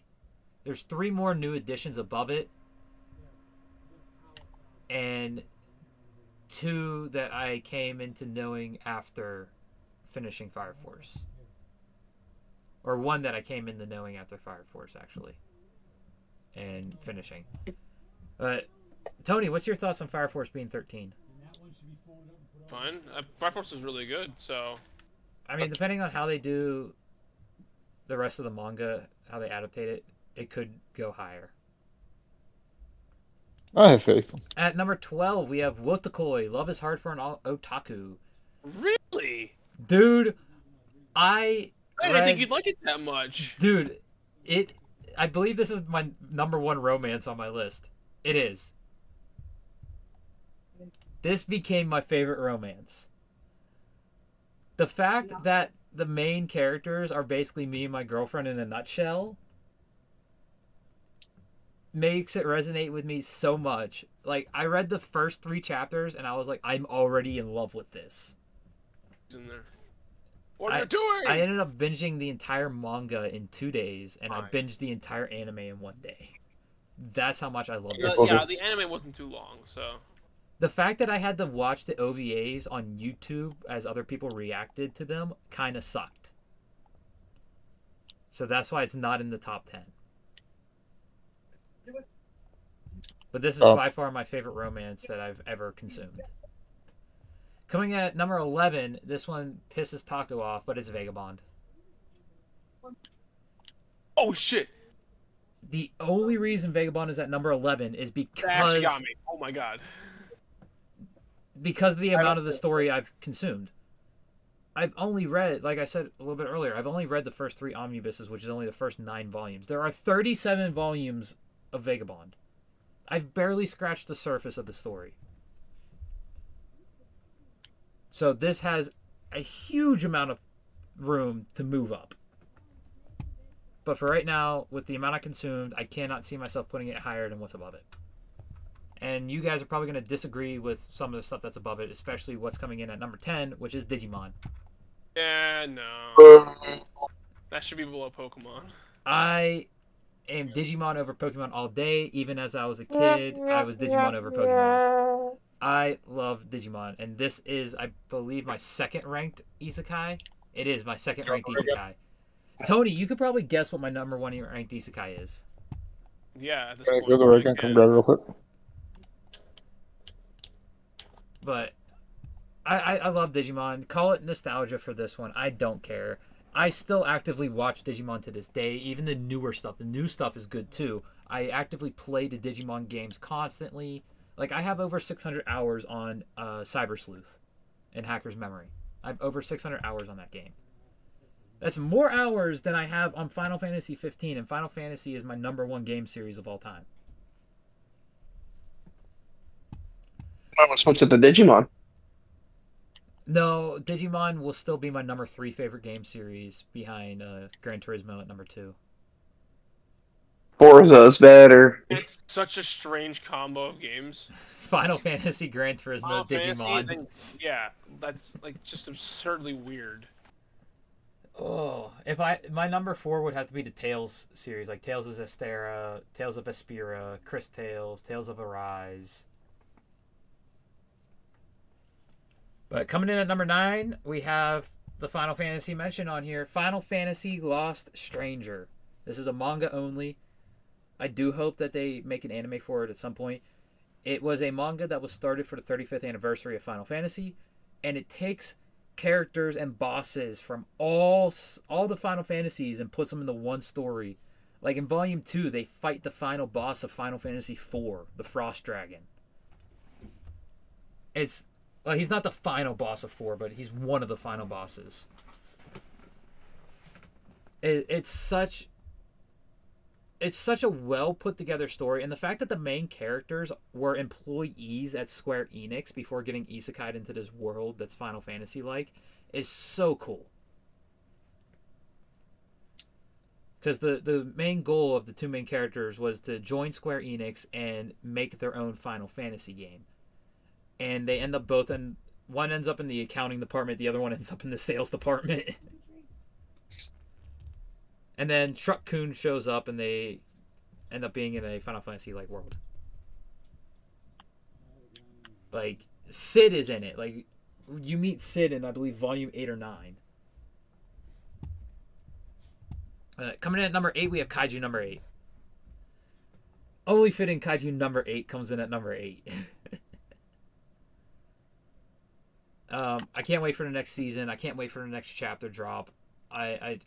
This is one of the best series I've ever consumed, and the fact that I've been with it since chapter 6 released, it says something about my devotion to this series. What's your thoughts, Tony, since you've read a lot of the manga? I mean, it's good. I just think the pacing's a little too fast. I don't think. You think it's too fast? I think it's too fast. I do feel like there's no character development in between fights. Like, in my opinion, like barely anything besides fighting happens. Yeah. Granted, it kind of makes sense because the world they're in, but still, Yeah. like, I think the author could slow it down and develop some characters and actually give them some depth.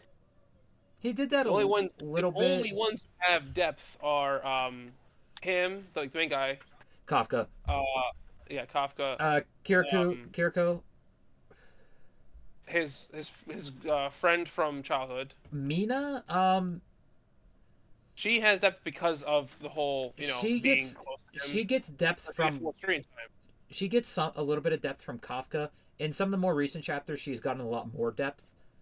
I believe her name's Kiriko, the blonde one. You mean the daughter of the First, number one guy? yeah, she gets a lot Yeah. of depth. She gets a lot of depth, and then the lieutenant of the squad he's part of. He doesn't get much depth in the main series. He gets it in the spin-off Kaiju number 8 B-side, which is all canon material. He's gotten a lot of depth in the main series itself. He gets like triple that amount in B-side. Well, with the fact that most of the characters in this damn series don't get development, I'd say that's pretty good. Yeah. Other than that, Ishikawa no one's doesn't really get developed. much. They're just kind of there. Ishikawa doesn't get much. Gen Namuri, the captain of Squad 1 or Division 1, he gets Some. depth in B-side as well. He gets all of his depth in B-side. Yeah. And B-side wasn't really meant to be a spin-off. It's meant to be like kind of like a data book type Story. side manga where it does give the depth of characters that the mangaka did not have enough time to put into the story with the way that he Because of his storyboarded pacing. it. Yeah. Don't even with the fast pacing, I mean, it fits in today's world with like the whole TikTok generation, people having low attention spans. It fits. America, that's not Japan. True. But it still fits. It does feel like it was a story made for Westerners. Oh, kaiju is not a very popular thing in America, very clearly. Yeah, a lot. It feels like, but I mean, Europe loves it. Because Europe has no culture. True. All their culture is stolen from other cultures. Or died thousands of years ago. Yeah. But it does feel like it was made more for Western audiences than it was for Japanese audiences.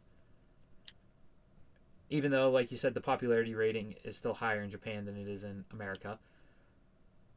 But even with the super fast pacing, the story still flows nice. Sure, oops. No, I'm not saying it doesn't flow nice. I'm just saying there's like not a lot happening outside of just the main. Oh hey, well there's a kaiju. Let's go fight it. You can't really call me putting this at number 8 recency bias either, because I've been with it since pretty much the beginning. You've been reading it for a while. Like I said, chapter It's a new series, but I believe it was chapter 6 or chapter 7 release. I have to look at Viz real quick. And there's 113 chapters. 118 actually. But it was chapter 8, my bad. Because I read all of volume 1 and then I went on to Viz to read it more. And chapter 8 or chapter 9 was just recently released when I got on to Viz. Mm-hmm. So, like, almost the beginning. Like, maybe 3 months after it started, I got into it. But coming in at number 7, we have Vinland Saga. Now, I know Taco does not agree with Vinland Saga being placed here. But the depths of the characters in this series is so good. The fact that it's based off of a real Viking that lived in the 11th century is also really cool, because Thorfinn Kelfinson was a real Viking that came to, I think it was Prince Edward Island in Canada, was where he made landfall in the 11th century. probably. And the fact that that's all, like, it's taking real Viking history. And the fact, it's another thing that makes Full Metal good too. It's like the characters don't look Japanese. They look proper Nordic. A lot of series, like you look at, Infinite Stratos? Yes. You know how like all the other country characters look Japanese still? So that's the art style. I understand your point, but Yeah, but like you look at some of the, like this one, even I'll give it to Berserk too, because Berserk makes their characters look European. because Miura is just goated, all right. Yeah, but Vinland Saga, they look Compare him. Nordic, and Full Metal Alchemist, they look European, because Full Metal is based off of Europe, like the country that Ed and Al are from is basically Germany. Vinland Saga, I love. What's your thoughts on it being at number 7, Tony? Because I know Taco doesn't like it there. I think Vinland honestly could probably go a little lower. Not much. Probably stay top 10. And you know I love my Nordic stuff. Yeah. Coming in at number 6, we have my number 1 ranked isekai, Mushoku Tensei. I could never have guessed that. It's almost like Dude, I told you that, and you're like, oh shit, I have a meeting to check this one out. And I'm like, yeah, check it out, dude, check it out. Yeah, I'm so happy you pushed me to watch this sooner than I was planning to. Especially because it was right as, I'm pretty sure season 1 ended. It was right after season 1 ended or season 2 started. It was right after part 2 of season 1 ended. Yeah. I've been listening to the audiobooks. I'm on volume 4 of the audiobook. I need to buy volume 4. I've fully listened to 1 through 3 of the audiobooks. I have so many audiobooks to read though. Or listen to, I should say. But they're all in my binge list as well. If I remember correctly, I think I put all of them in my binge list. If I look at this real quick, yeah, we have Overlord, which since I'm listening to that on Spotify, I listen to that up until I run out of my free hours, and then I go back over to Audible.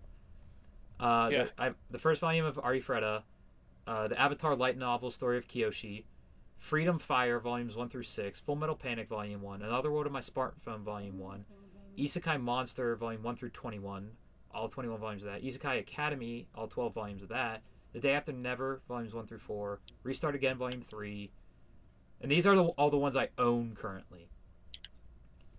False Hero volumes 4 through 6, Chronicles of Narnia complete. I wonder why I'm so weak right now, actually. And there's even ones that I have that I don't have listed on the binge list either. I have Lord of the Rings, The Hobbit. I have a bunch of stuff. But I can see Mushoku Tensei cracking the top 5 at some point possibly. Oh my god. Like looking at my top 5, it can easily get the number 5 spot and possibly the number 4 spot depending on what happens with the rest of the series. But number 5, I have Freyrin Beyond Journey's End. I've been keeping up with this every chapter. As soon as the new chapter drops, I've been keeping up with it. I really love the uniqueness of the story. Starting the story after the Demon King's been vanquished, I thought was really unique and really risky. But the mangaka pulled it off flawlessly. And the emotional impacts that happen in the series are just so good. So I'm very excited to see how the story goes. I'm very excited to see season 2. And hopefully this doesn't end up in production hell because Madhouse did the first season. It's probably going to. And you know how Madhouse is. Yeah. But hopefully that doesn't happen because of the popularity that Freyrin got. I mean, I believe it's still the number 1 ranked anime on Mal. Let me check it out real quick. Yeah, it's still the top ranked anime on Mal by a landslide. It is 0.12 ratings higher than Full Metal Alchemist at number 2. And then One Piece Fan Letter, that single episode, is tied with Full Metal. The single episode's tied with the whole ass series. Dude, go watch Fan Letter. You will not regret it. It is beautiful. I think that tells me something about a certain series. It's One Piece. No, I think I was saying something about Full Metal, and that's not that good. It's not number 1. It's not number 1 anymore, no. But it's still, the story is still beautiful in Full Metal. Coming in at number 4 is Solo Leveling. And this is not because of the anime. If I didn't read if I didn't read volume 9 and 10 of the manhwa before making this list, it probably would have been behind Mushoku Tensei. It probably would have been in that 6th spot, maybe even the 7th spot, and Vinland having the 6th spot. It would have been ranked lower if it wasn't for the 2 most recent manhwas. I know you don't like this spot, Tony. I don't. Where do you think Solo falls? Not top 10. Maybe top 20 if you really like it, but it wouldn't be top 20. I think it's boring. Alright, what about you, Taco and Sage? And I can give you a reasoning for it that's actually not just like, oh, I don't like it. It's like it's carried by stuff. Emotionless characters are not good characters. Or you only place a top 15. I mean, I can understand that viewpoint. I understand it 100%. Um, this is my highest ranked like action carried series.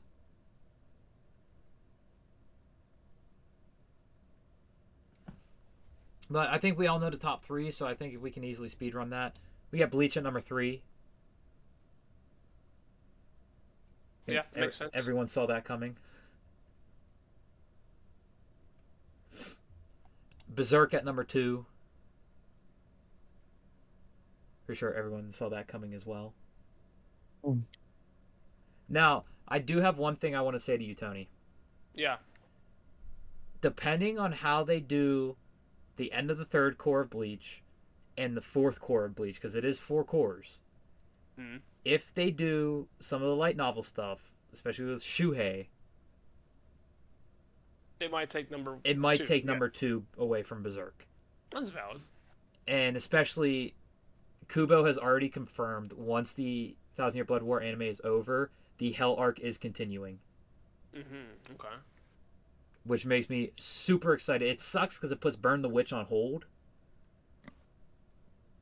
Yeah, but depending on how he might only be doing the Hell arc, he might not be going further with Bleach besides this. Though the Hell arc would be the final arc for Bleach because the rest of the universes in the Bleach universe can be covered with Burn the Witch. Yeah. So it would only be the Hell arc, but I'm so excited for it. And then, yeah, Burn the Witch, he already stated he is continuing, and he does have a deal with Shueisha for Burn the Witch that he is doing it at his own pace, and he will submit it volume by volume. Ooh, volume based. Yeah, that's what he did with the first volume. No one knew about Burn the Witch until the first volume dropped, and everyone was like, "Wait a second, Kubo has a new series?" And they dropped it with episodes for the first volume too. Like the anime for Burn the Witch came out exactly the same time as the volume. So that's the deal he has with Shueisha for Burn the Witch, which is cool. So, because I include Burn the Witch with Bleach for my ranking, since they're in the same universe.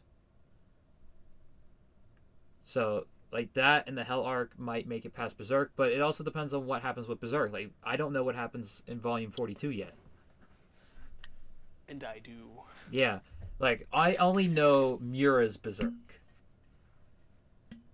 Yeah, I don't know any of the stuff that came after his passing. it gets sad. Again. Of course it does. It's Berserk. Did you expect anything else? Like real sad again. Oh. I think it's March it comes out. Yes. Alright, and then at number 1, it's been number 1 for about 3 years now, One Piece.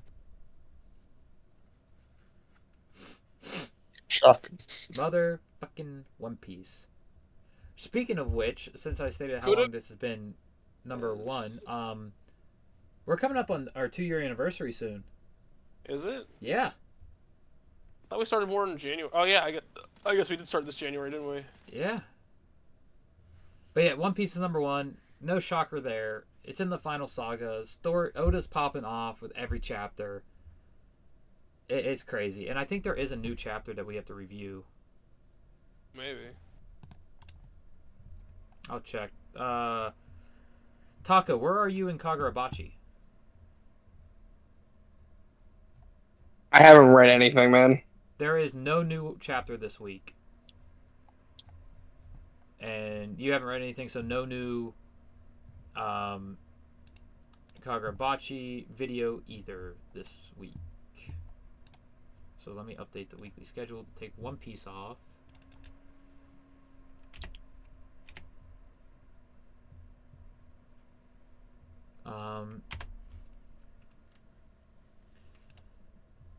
So yeah, that is my top 100, subject to change of course. It's always changing, but I'll try to make sure I actively change it more, so I'm not spending all-nighter making the list.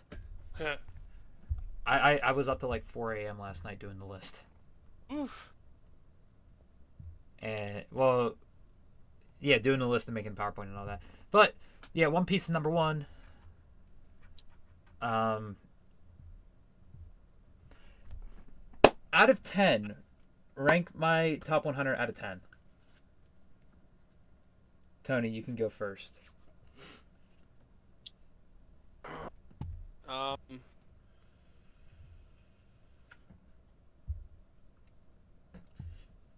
I should say, name one series that wasn't on it that you think should be on it. Oh man.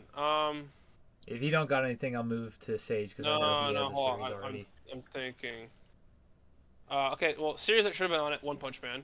I haven't seen anything past season 2. I know it still should be on there because you should watch it. I've watched all of it. I need to read it. Still, you need to read it / watch it. You can always watch the animated manga panels on YouTube. People do that.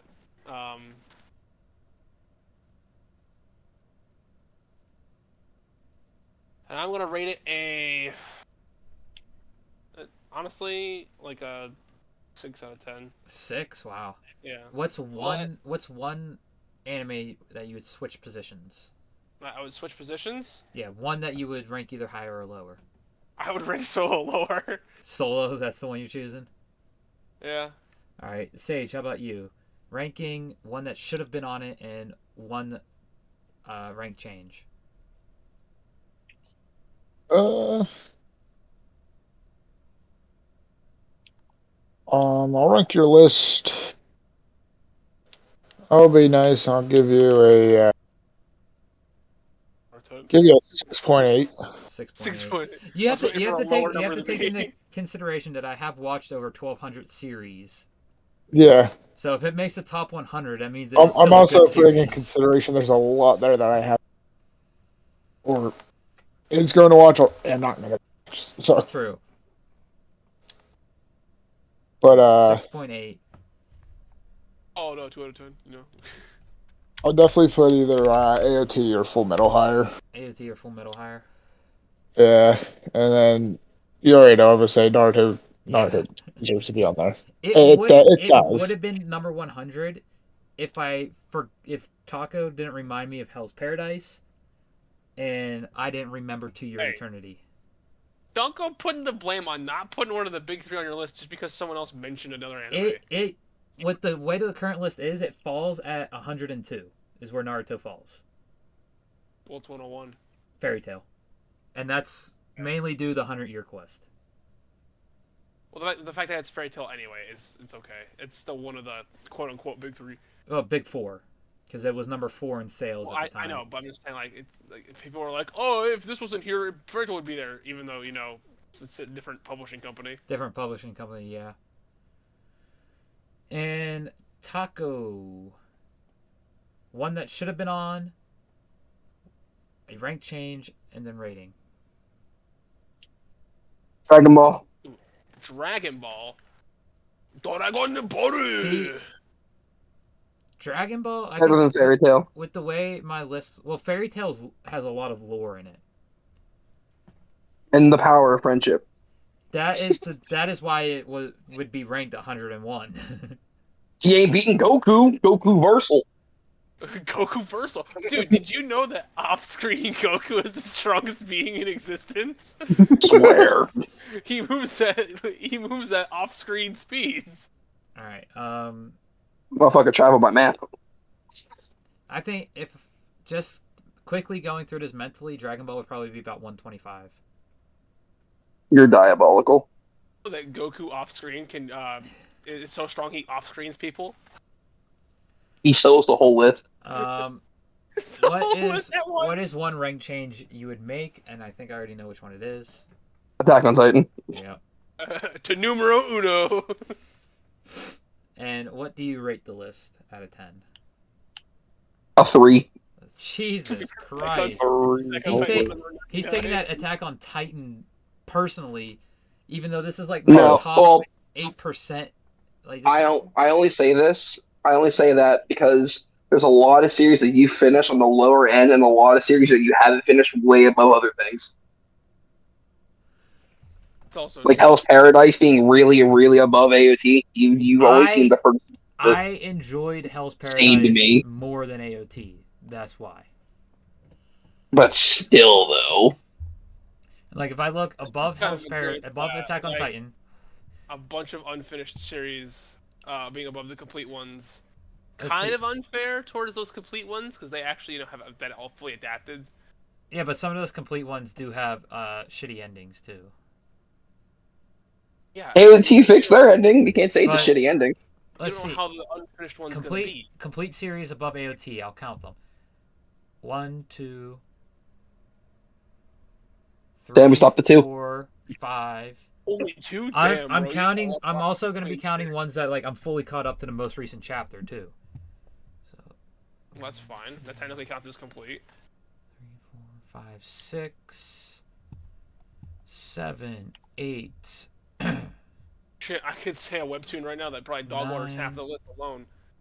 10, 11, 12, 13, 14, 15, 16, 17, 18, 19, 20, 21, 22, 23, 24, 25,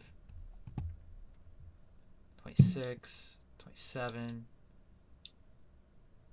28, 29, 30, 31, 32, 33, 34, 35, 36, 37, 38, 39, 40,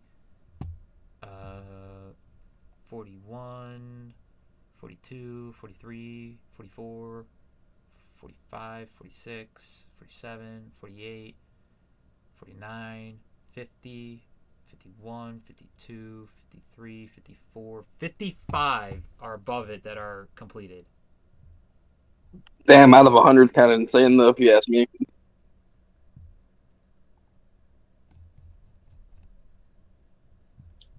So,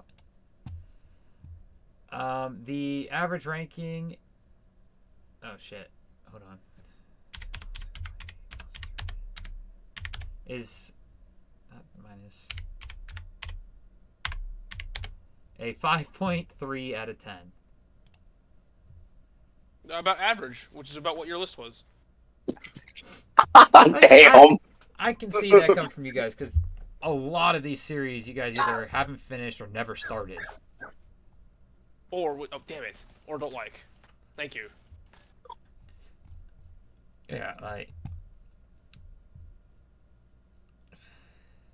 So.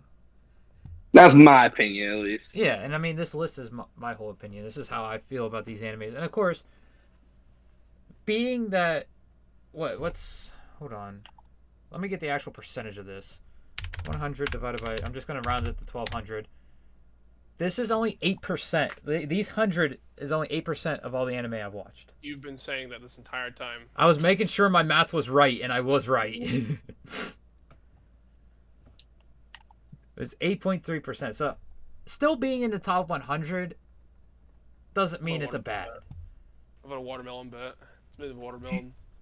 But, yep, that's all for our special today. It's a bit long, which I hope compensates for us not having Bit anything. long. We're over 3.5 hours. hours. I hope It's been a while since we've had a long one. it's been, well, not only that, it's been a while since we had a stream to begin with. Like, if I take a look at the channel, our last thing that we uploaded on YouTube was on November 28th. And that was for a stream on November 23rd. That was the last time we went live.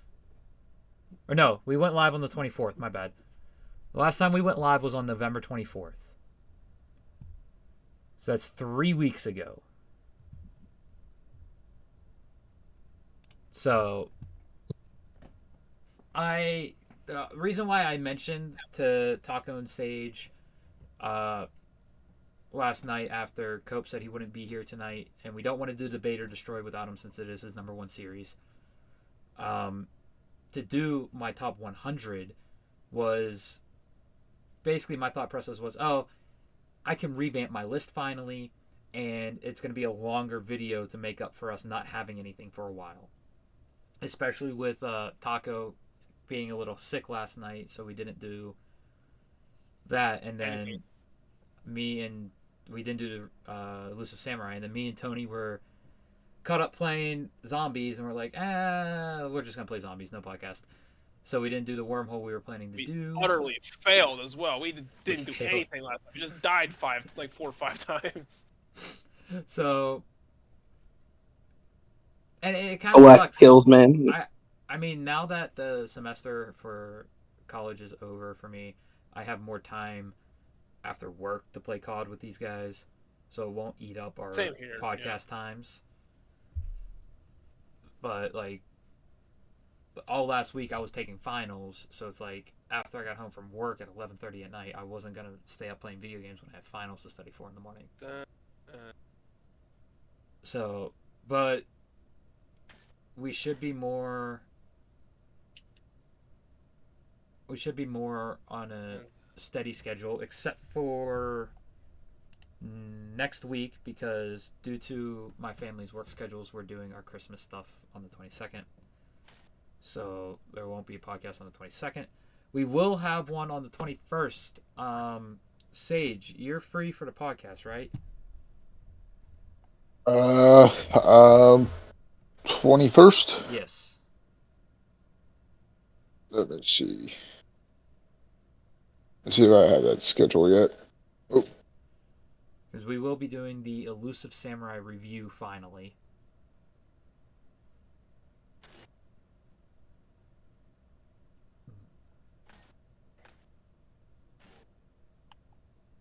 Up the thing at the moment. Yeah, I like how it's called the Elusive Samurai, like that's the series, but it just makes it sound like, we're gonna do this, the Elusive, as if we haven't done it. It's been elusive for our review episode.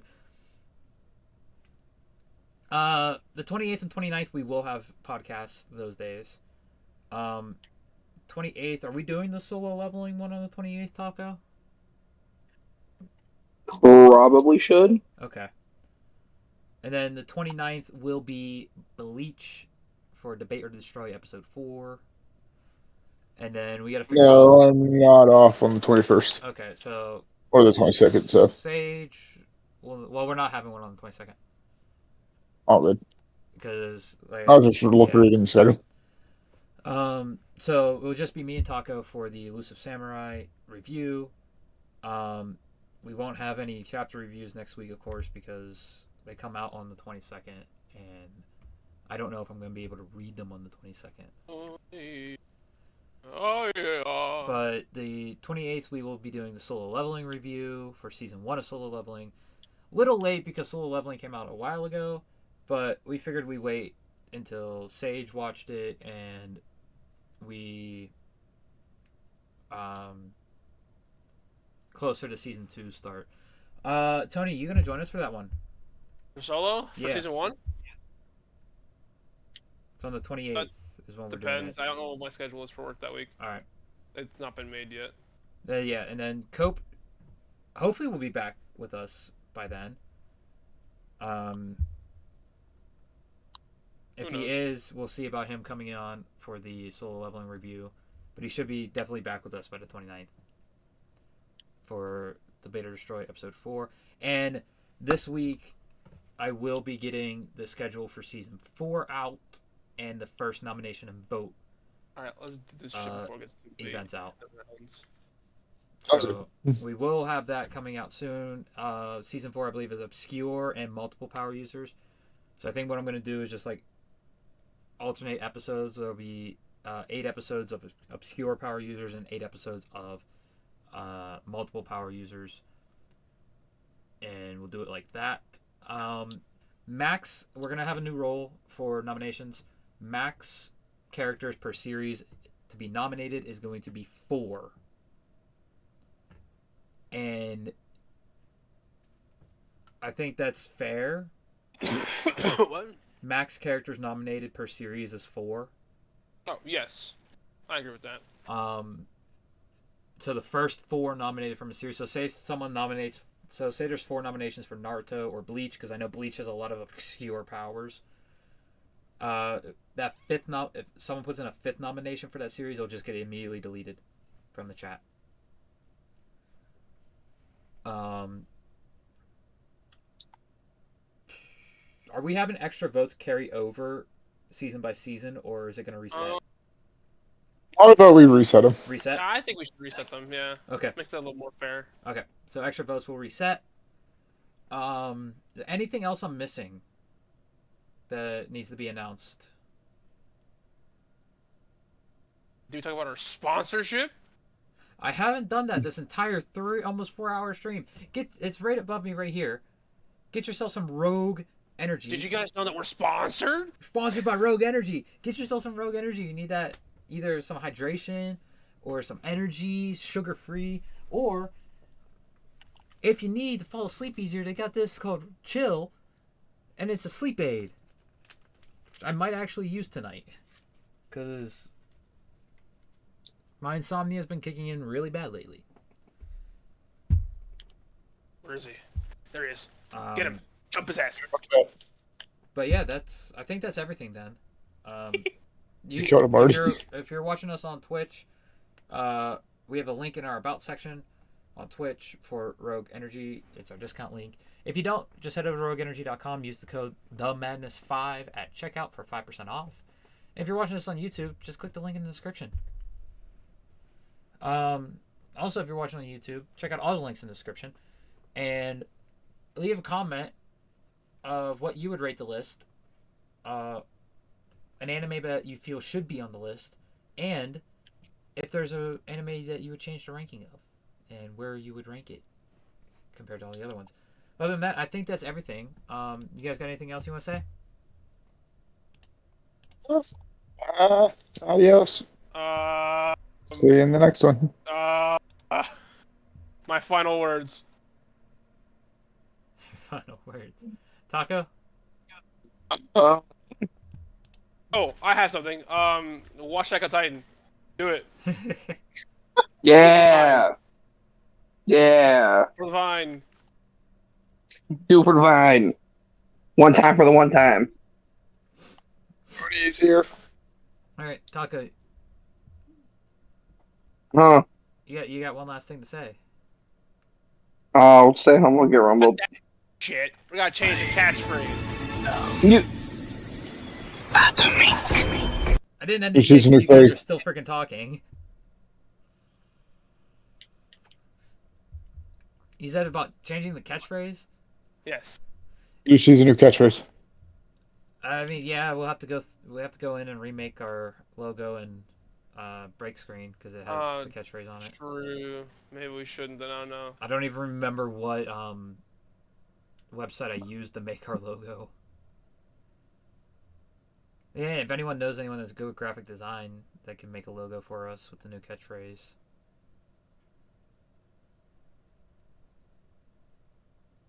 Are we off now? No, we're still on because you guys kept talking during the outro. No, no one was talking during the outro. All I said was we gotta make a new one. I was the only person who That was talked. during the sound bit. It was. I started saying it right before you clicked the sound bit. Anyway, we'll figure that out. But as of right now, it is still the same. Stay humble, get rumbled. Atomic.